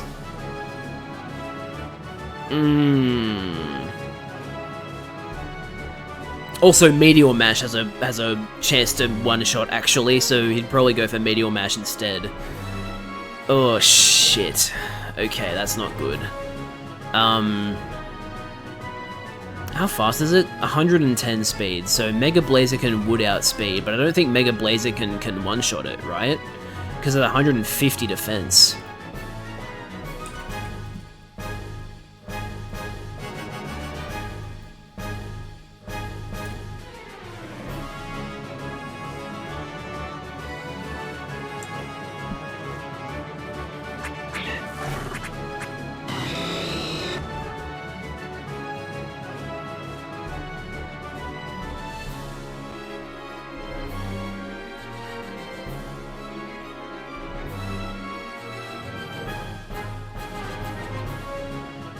Yeah, Blaze Kick doesn't do anywhere near enough damage to one-shot, or enough to consider Blaziken Mega versus Metagross Mega, so that's not going to happen.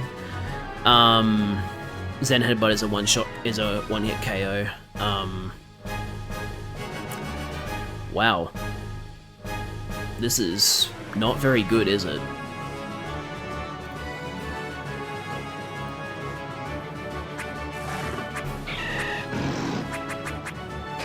Itadakimasu is neutral to all of its moves. How would Walrein do?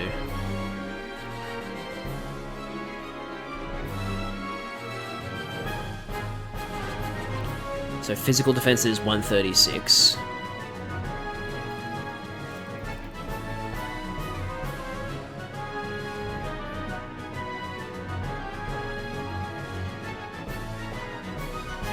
Meteor Mash is a guaranteed 2-hit KO, so is Giga Impact, but it would go for Meteor Mash because Giga Impact is a recharge move.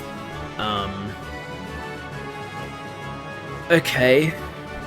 And what about Walrein's moves? Surf.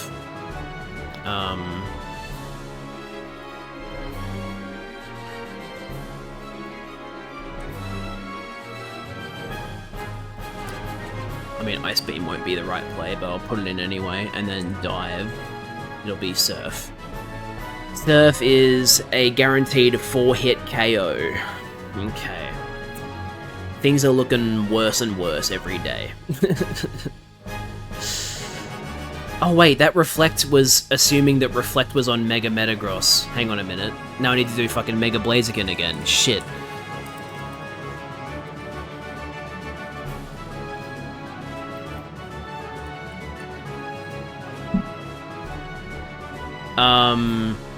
Okay.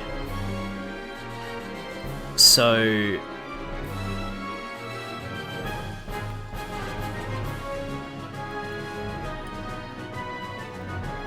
Blaze Kick is actually a guaranteed 2-hit KO.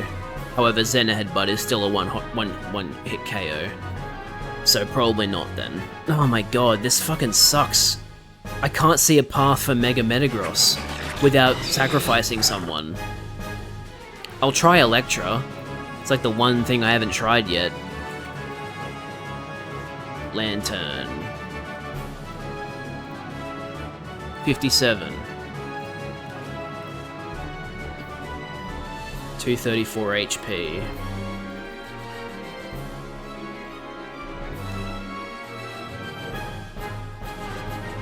Okay. 91 defense. 114 special attack.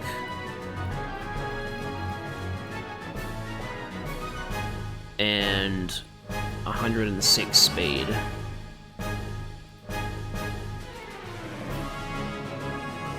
And its nature is that jolly or timid? Timid.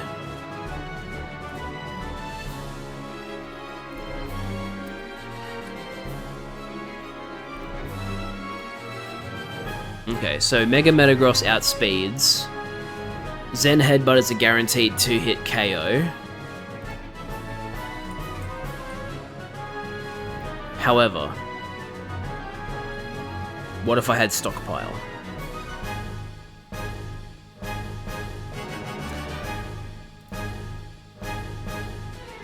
Giga Impact... Oh, wait. Okay, so...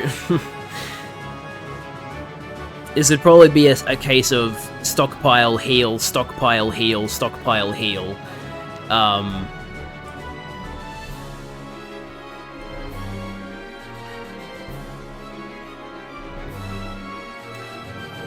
Surf.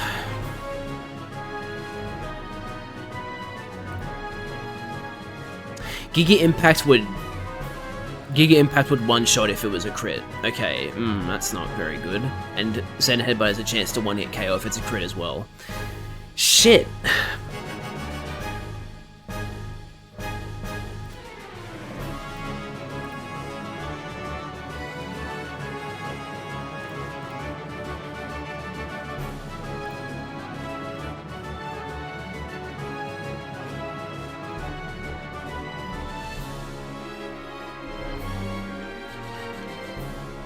Look, I think my only real shot at not losing a Pokemon against Mega Metagross is gonna be Stockpile Lantern, which is so stupid, but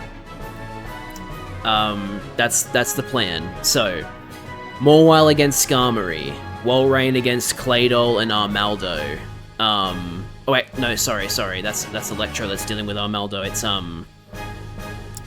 right, sorry. Okay, Mawile on Skarmory, Walrein on Claydol, Blaziken, Mega Blaziken against Aggron and Cradilly, Electra against Armaldo, and then Prey on Electra against Metagross. Alright. I'm gonna take a quick break. I think I'll run an ad break while I'm on this break. And then we'll go fight Steven, so I'll be right back, chat.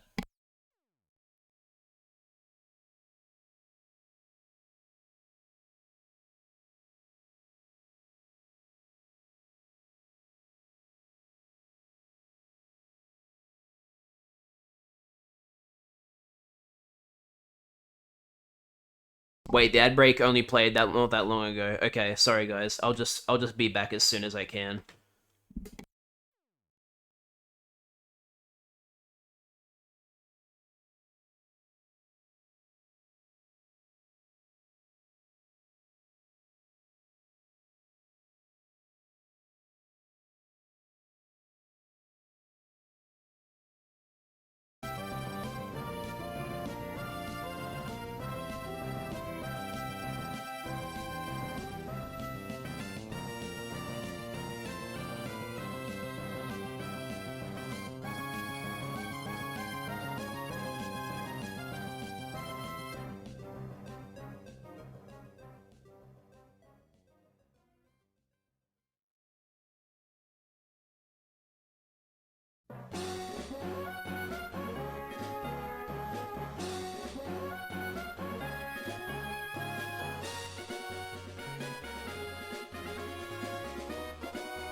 I'm back.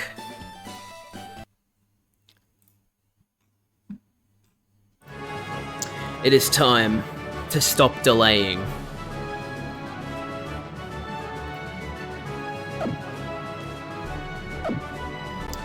Okay, so Morweiler's up first.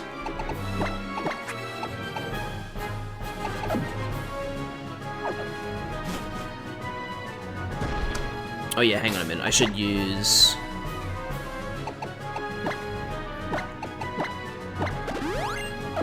Now, does that restore PP, or does it just increase it? That does actually increase it. Okay, good. I want Firene to have more blaze kicks. And then we'll use a PP max on...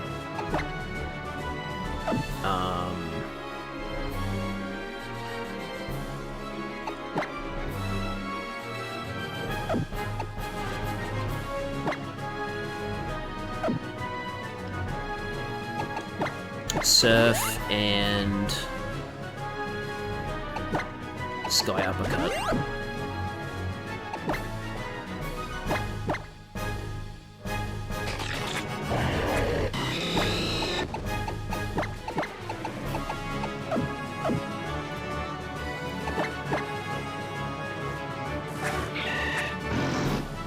Alright. I hope once you kill this person, he gives Jet a copy of Winds and Waves. What a statement.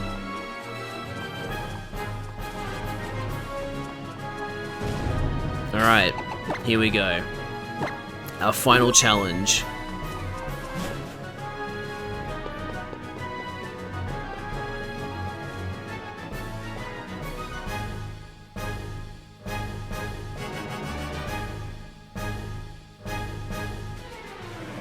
It's a very big building.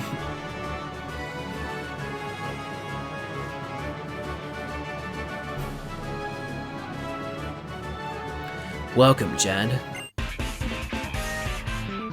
I was hoping I would get to see you make it here one day. Tell me, what have you seen on your journey with your Pokemon? What have you felt, meeting so many other trainers out there? Traveling this rich land of Hoenn, has it awoken something inside you? I want you to come at me with all that you've learned. My Pokemon and I will respond in turn with all that we know. Let it begin! Alright, here we go.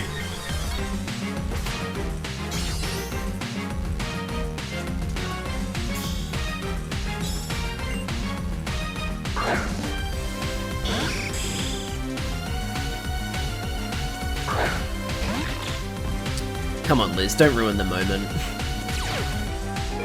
Intimidate is good. We're going to stockpile first.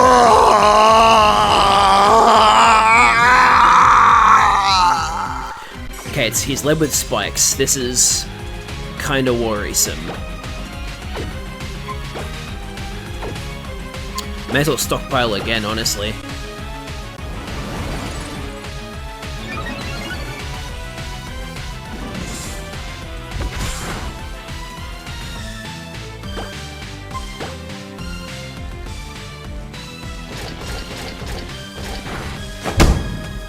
Okay, Crunch barely does anything, but that's okay, because we are also not taking a lot of damage.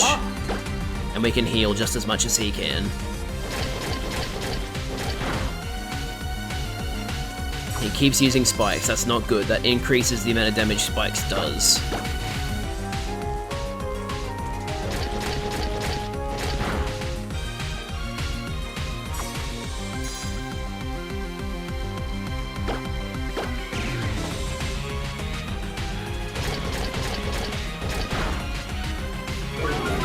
Defense drop is clutch.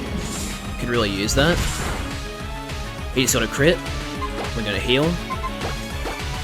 Why am I being disconnected in the middle of the fucking Pokemon Champion fight? Come on, internet, what the hell?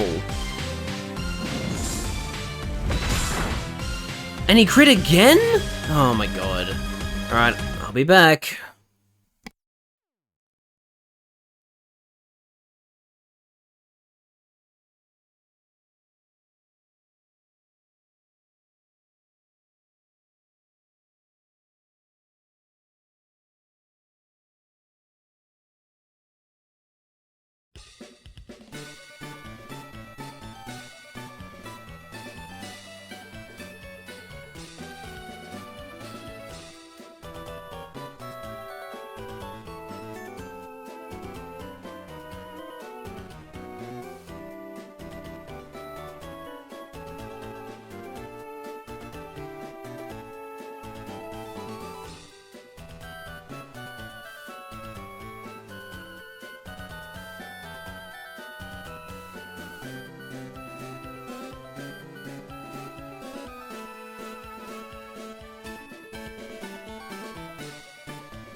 Alright. Let's get back into it. So he crit for a second time in a row, which is pretty annoying. So we'll be healing again.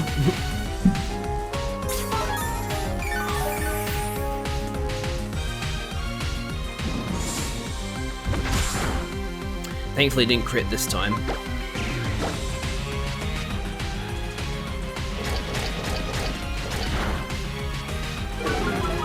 Okay, he's probably gonna heal here, which sucks, but that's okay. Yep, but our crunch is gonna do more damage now because he's now had 2 defense drops. So this is going well.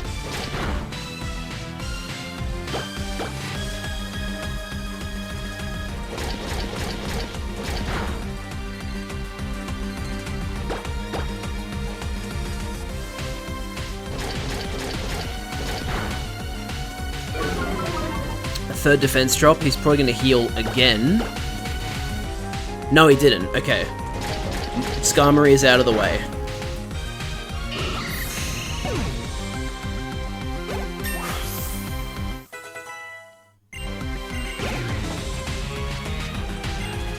Now we have Aggron. This is Firene. We're going to Mega Evolve and then use Bulk Up.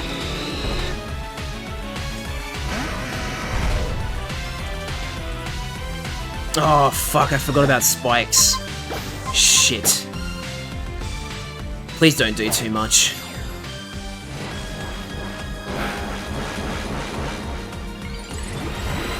If it crits, I think we're dead. Like, I don't think there's any saving us if he crits.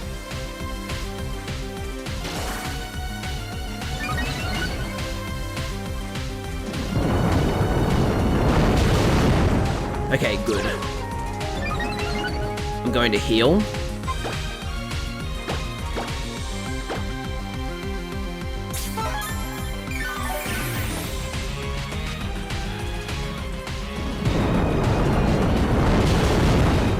Alright, this is good.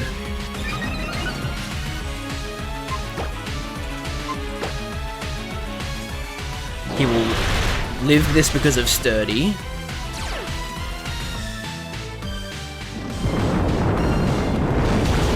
And then when he heals, I'll use this turn to heal.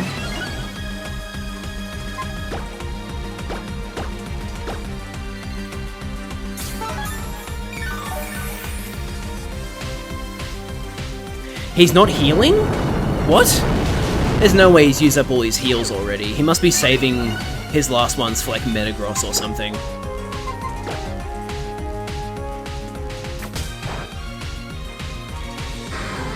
No one has died yet, no. Everyone is alive so far.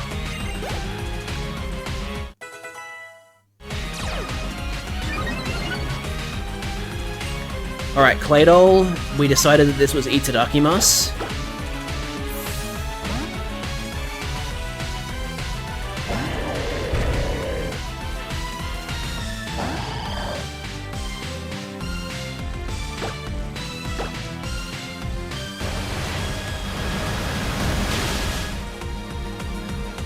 Alright, he's used Reflect.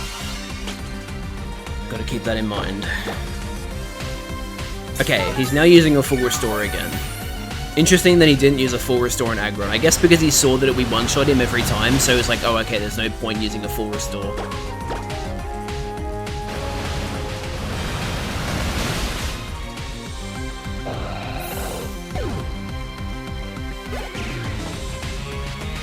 Okay, Cradilly is...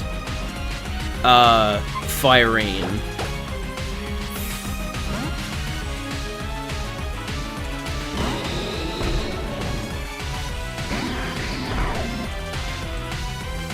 Okay, I will heal because I don't like those that spikes damage.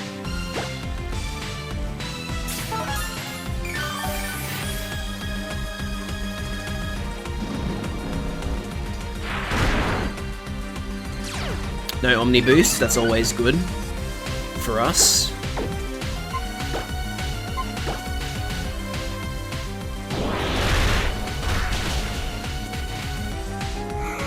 Confuse Ray is annoying. I don't believe I have any confusion heals left, unless I have some Persian berries. Okay, Reflect wore off, that was why it survived. And that means we no longer have to worry about... Oh my god, I still have Persian berries, that's awesome. We no longer have to worry about Reflect or Light Screen being up because we've defeated Claydol.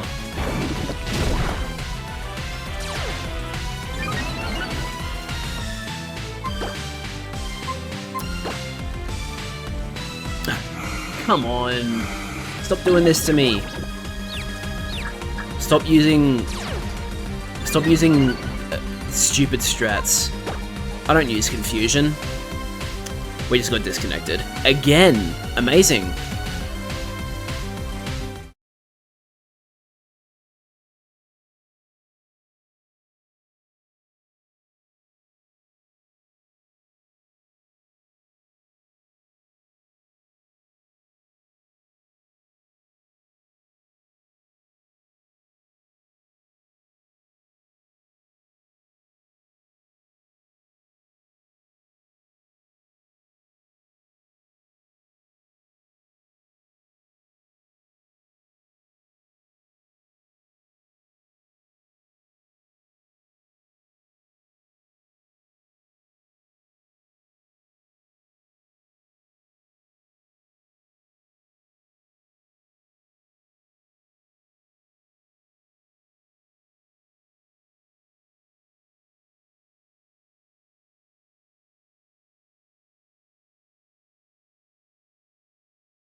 Alright. I'm back. So I believe we're confused, so I need to use the Persian berry again.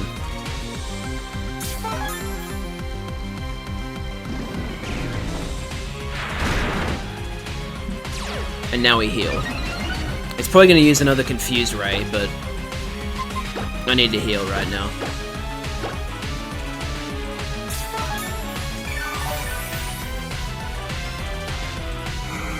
Yep.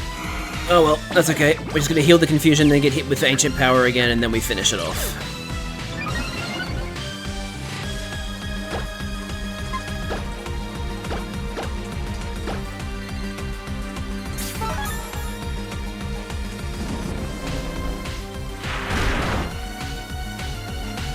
Thank goodness for still no Omni Boost.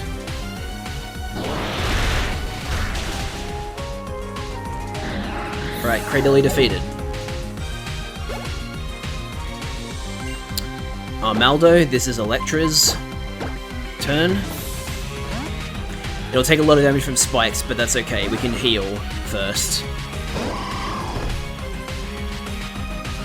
Actually, it took about the same amount of damage. I guess it doesn't matter whether you're an electric type or not.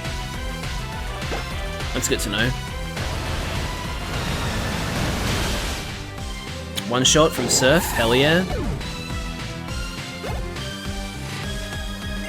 And now it's time for Metagross. Okay, so...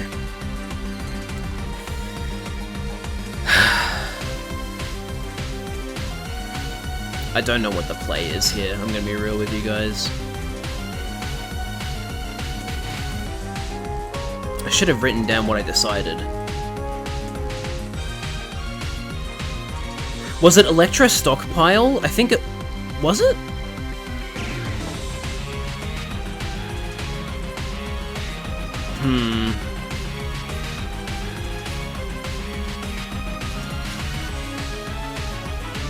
I'll try Electra Stockpile.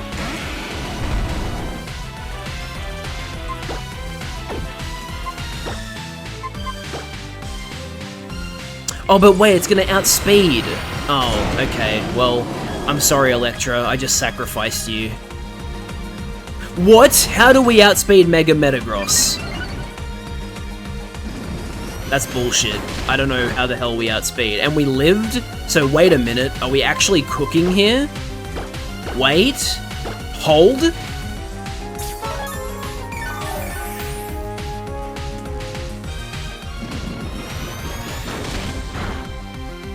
We're going to spam Stockpile. Oh, okay. What? Was it a speed tie? It survived. Wait, what? Electra, you're fucking insane. How did you survive that?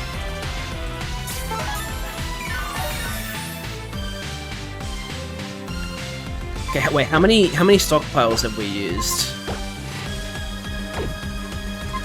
Oh, I can't check how many times of... wait, hang on, how many PP? Okay, I can use it one more time. Never mind, we just got critted. I'm so sorry, Electra. Damn. Okay, well, I'll try the Springlock.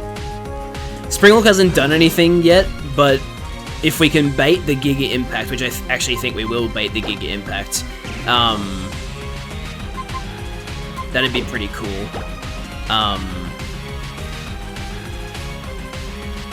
Okay, so... alternatively, if it's gonna go for Giga Impact, we might go Venus. Venus could maybe outlive a Giga Impact. I don't know. We'll see what happens. Pretty sure this kills, but yeah, okay. Sorry, Springlock. It was a worthy sacrifice.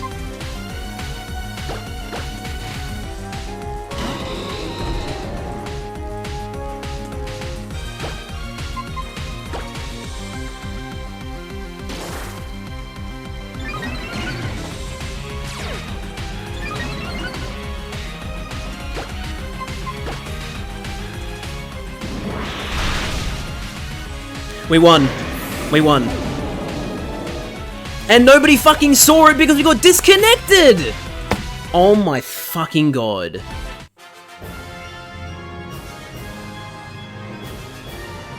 So I, the champion, fall in defeat.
Yeah, so for those of you who are watching the Twitch stream right now, I just won the fight, but nobody fucking saw it because we disconnected. But it's on the VOD, it's on the recording, so it's fine. We have defeated Steven. So I said it in the text chat, but I'll say it here now. For those of you who did not see what happened, to fight Metagross, I tried to do stockpile on Electra, Lantern. Unfortunately, Metagross hit a Zen Headbutt crit through the stockpile, so it died, which sucked, but oh well. That's just the luck of the draw sometimes. And then I sent out Springlock and decided to do the Giga Impact bait. Springlock is the Grumpig. So I sent out Springlock. Springlock drew the Giga Impact, which killed it obviously, but that then meant that the next Pokemon I sent out could have a free turn.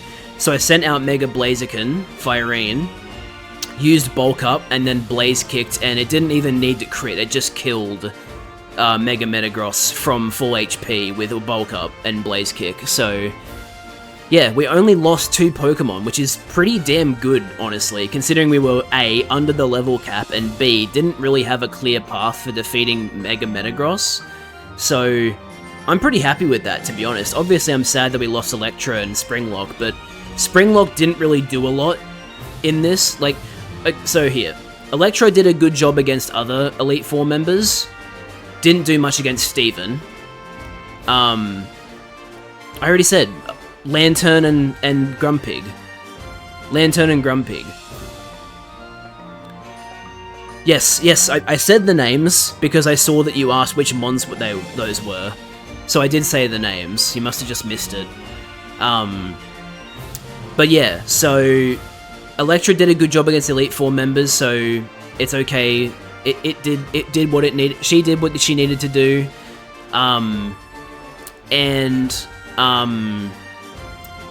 Grumpig was basically the reason we won. Like, Springlock drawing that Giga Impact, which then allowed Fire-Rain to use Bulk Up and then Blaze Kick, that's basically the reason we won. So, thank you, Springlock, for your service.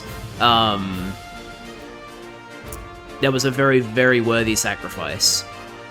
So, yeah. I'll repeat this line of dialogue again. So I, the champion, fall in defeat. That's just it? Okay. Just as I have come to expect. Jad, you are truly an excellent Pokemon trainer. Congratulations to you, and thank you.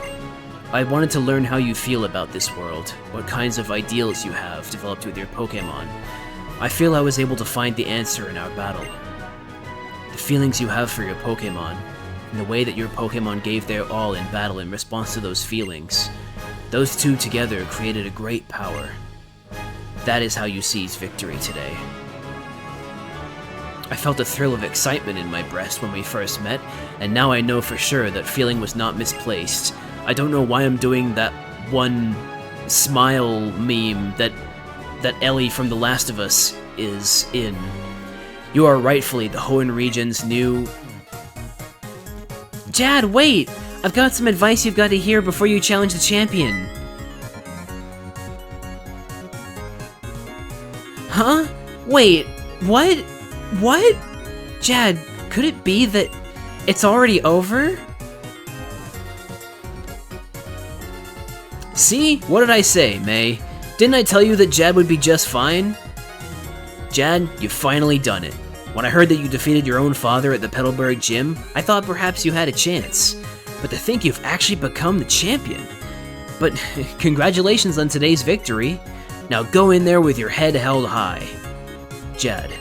No, I should call you the Hoenn region's new Pokemon League champion. Come with me, champion. I'm very sorry, but only a trainer who has successfully become the champion may go beyond this point. You'll need to wait outside with the professor. No way! Just joking, it's okay, it's fine. Rules are rules, right? Jad, honestly, congratulations.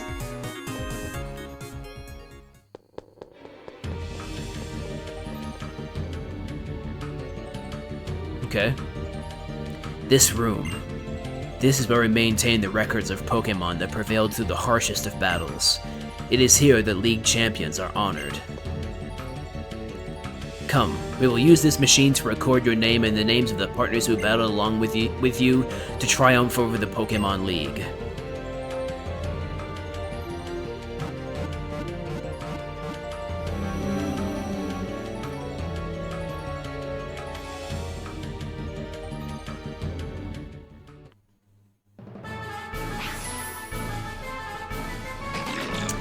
Venus the Mawile, level 59.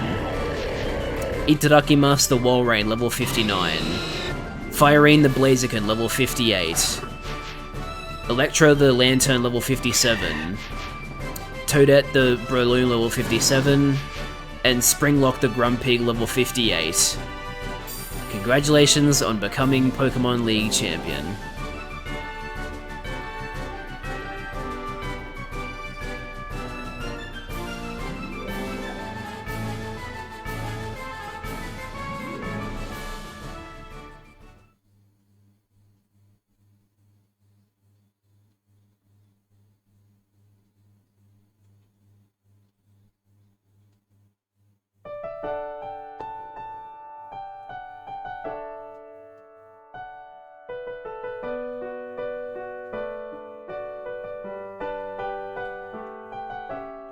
Welcome back, Jad.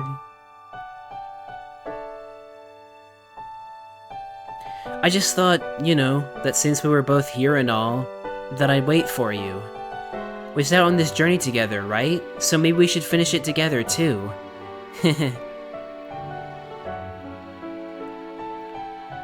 So, come on, let's go home. Back to Little Root Town.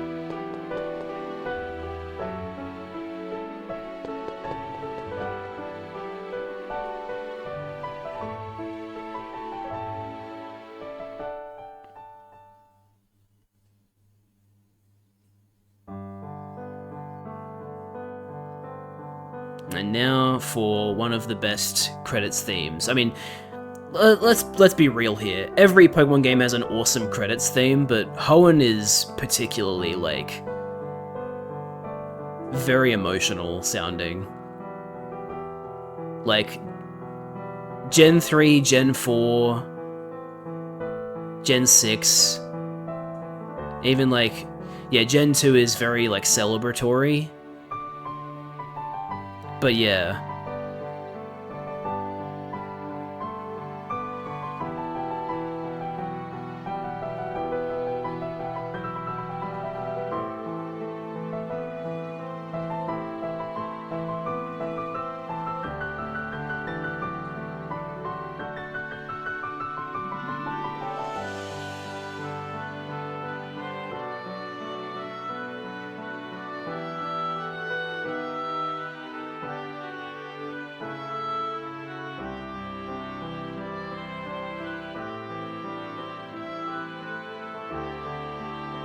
There's little Firene as a Torchic.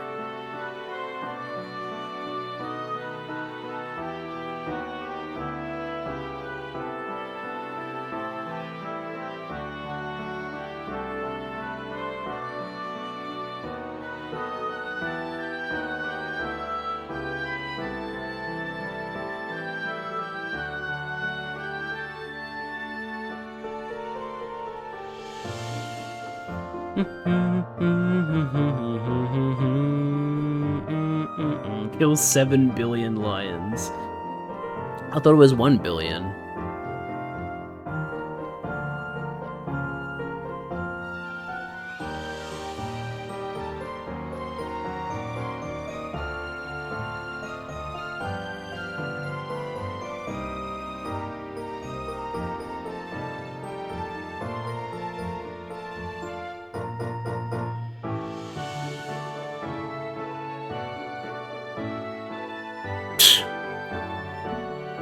Yeah, sure, buddy.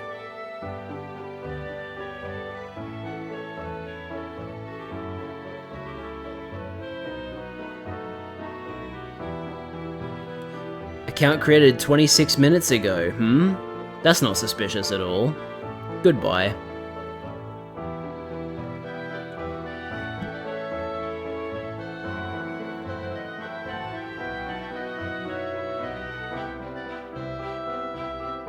Oh, rip.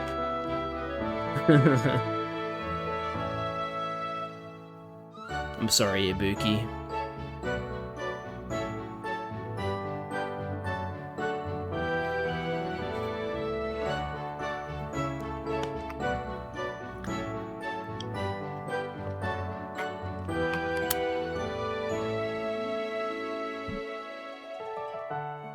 And rip. Fish!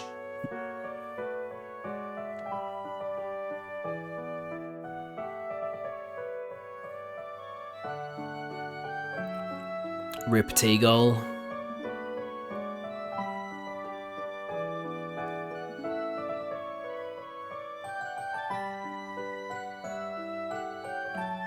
Rip Nipper. So many of these Pokemon died.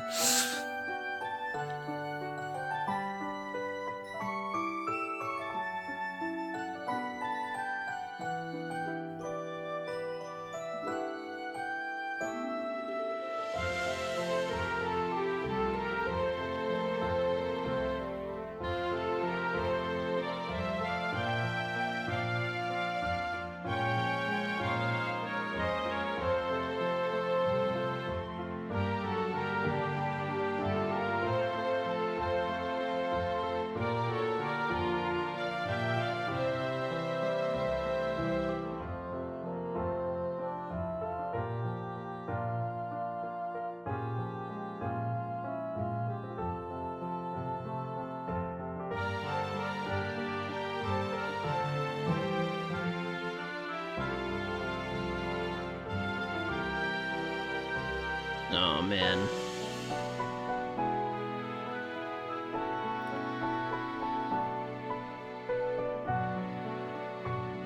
Delta episode time? Maybe? I wasn't really thinking about it, but...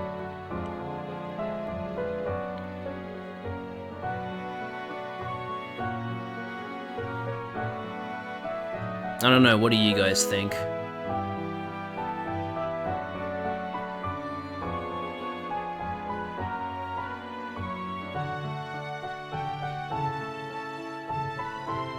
Because, you know, that's post-game.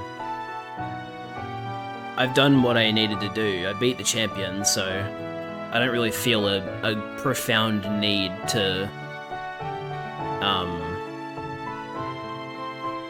do the Delta episode, but...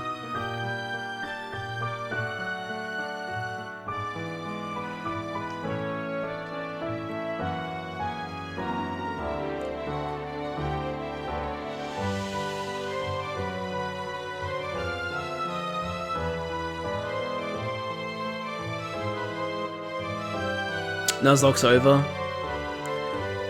Delta Goon. No, that's a different thing. You're thinking of Deltarune.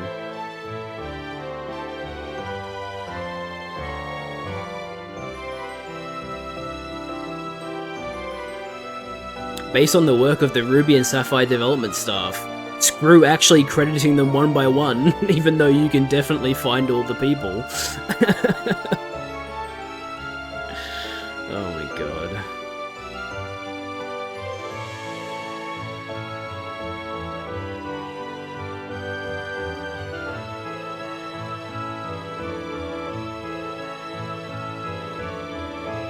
Hey look, Utsunomiya. The guy that we always see talking about the games.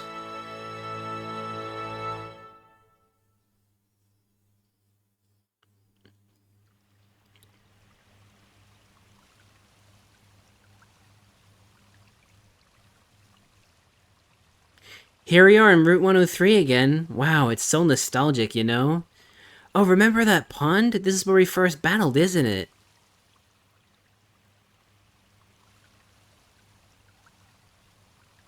Jad, could you do something for me? Come on, let's battle one more time. I want to know what you saw in your journey, how you felt, and what you experienced out there. I want to understand everything about you and your Pokemon, Jad. I'm sure you do. And then... I want you to understand everything about me and mine. Yeah, she's not subtle about it at all. Oh, it's actually a battle? Oops. I thought we were done. Wait a minute. This presents some issues. Okay. Well then. She isn't as strong as Steven though, so okay. Should be fine.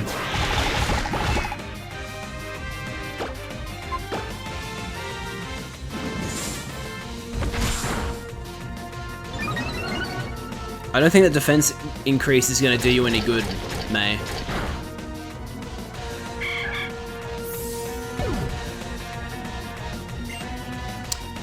Cargo. So Electra and Springlock are off the table, so it's Itadakimasu.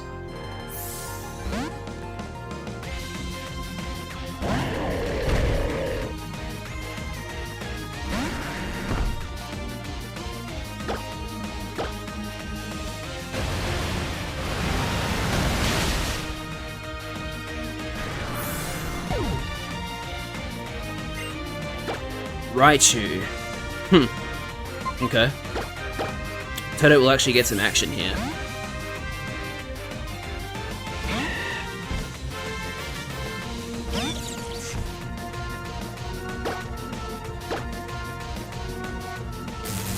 Well, that's annoying.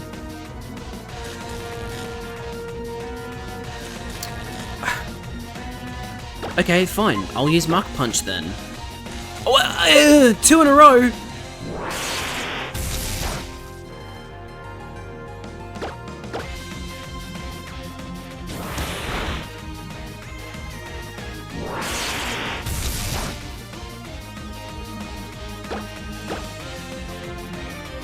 Dude, that's 3 out of 4 times. What the hell?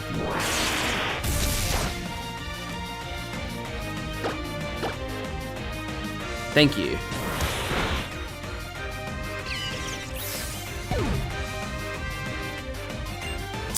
You have a Breloom of your own, huh? Well, let me introduce you to a little move called Play Rough. I think you'll really like it.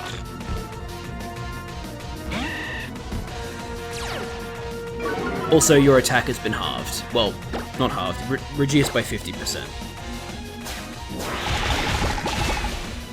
Yeah, it's a cool move, isn't it? I agree. I will use a full restore on Toadette, I think.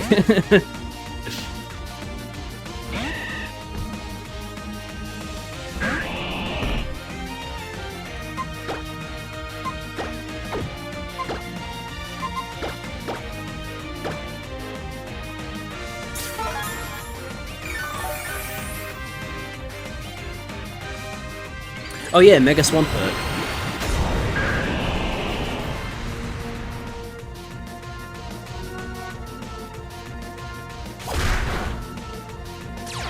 That did not do anywhere near as much damage as I thought it would. I thought it would do a lot more. Anyway, die.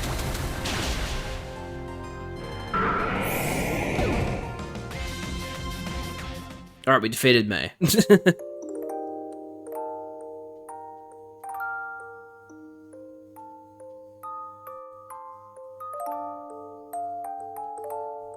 Thanks, Jad. You really are a champion. Meeting so many different people. And encountering so many Pokemon. It's just really... It's been really, really fun.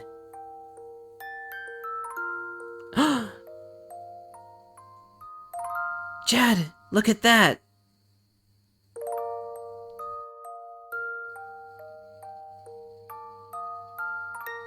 It says Pokemon Omega Ruby in the sky. What do you think that means? Alright. Yeah, that's gonna do it for Omega Ruby, guys. I don't know what I'm gonna do for the rest of the stream, but I'll find something to do. I'll let this ad break play in the meantime. The end.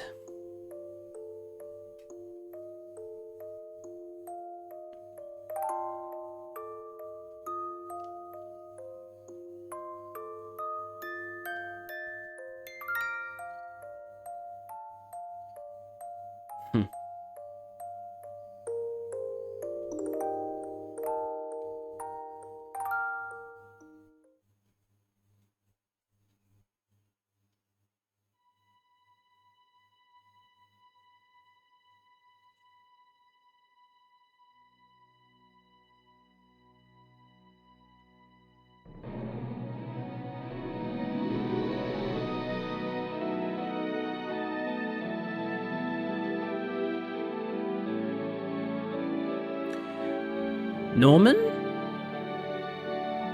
Norman, sorry, I know you're watching your show, but...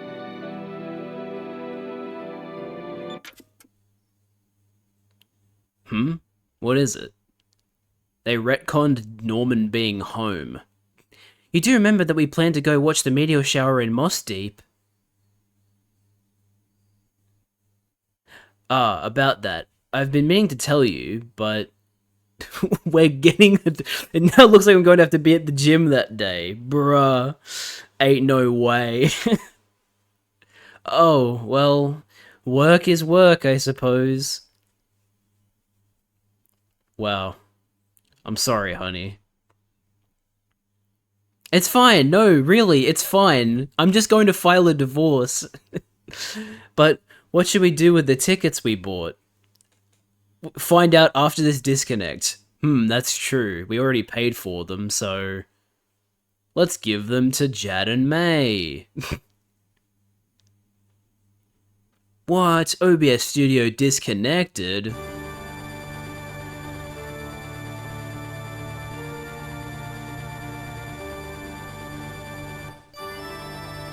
That's a very cool, like... See, why couldn't we have had something like this in the Gen 4 remakes? The game just casually at the end of the credits sequence be like, hey, there's a post-game episode for you to do. But nope, nothing like that. Now let's just make it a clearly inferior remake compared to Omega Ruby Alpha Sapphire instead.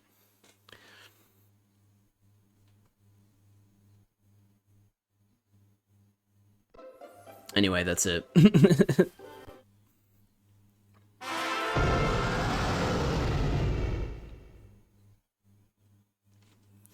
Alright, we'll be back after this.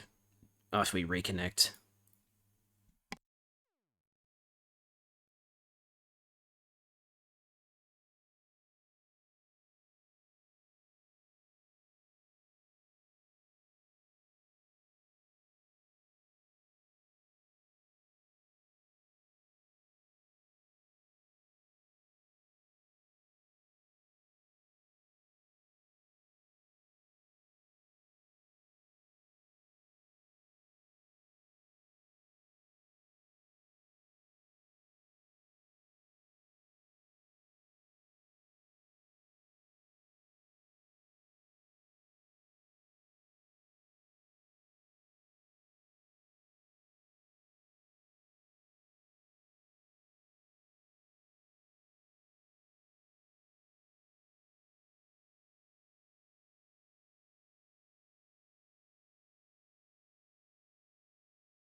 Alright.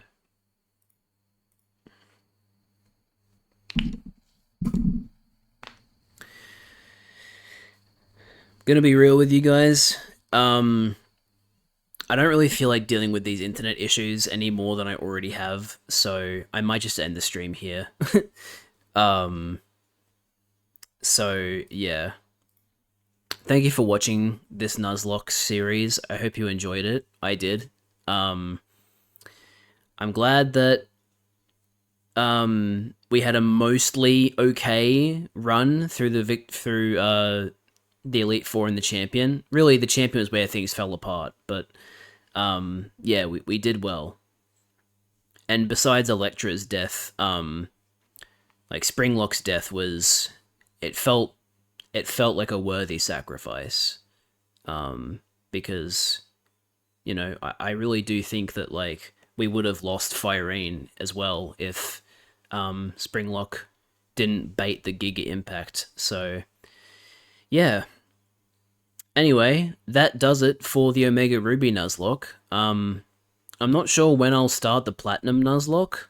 I'll probably take a break for a bit. So I can't like give a timeline on when I'll start the Platinum Nuzlocke, but yeah. I will obviously let you guys know when I'm planning to do that, but that's going to do it for the Nuzlocks for now. So, thank you all so much for watching. I hope you enjoyed. And hopefully I'll see you guys tomorrow for the No Sleep for Kaname Date stream. Alright, bye guys.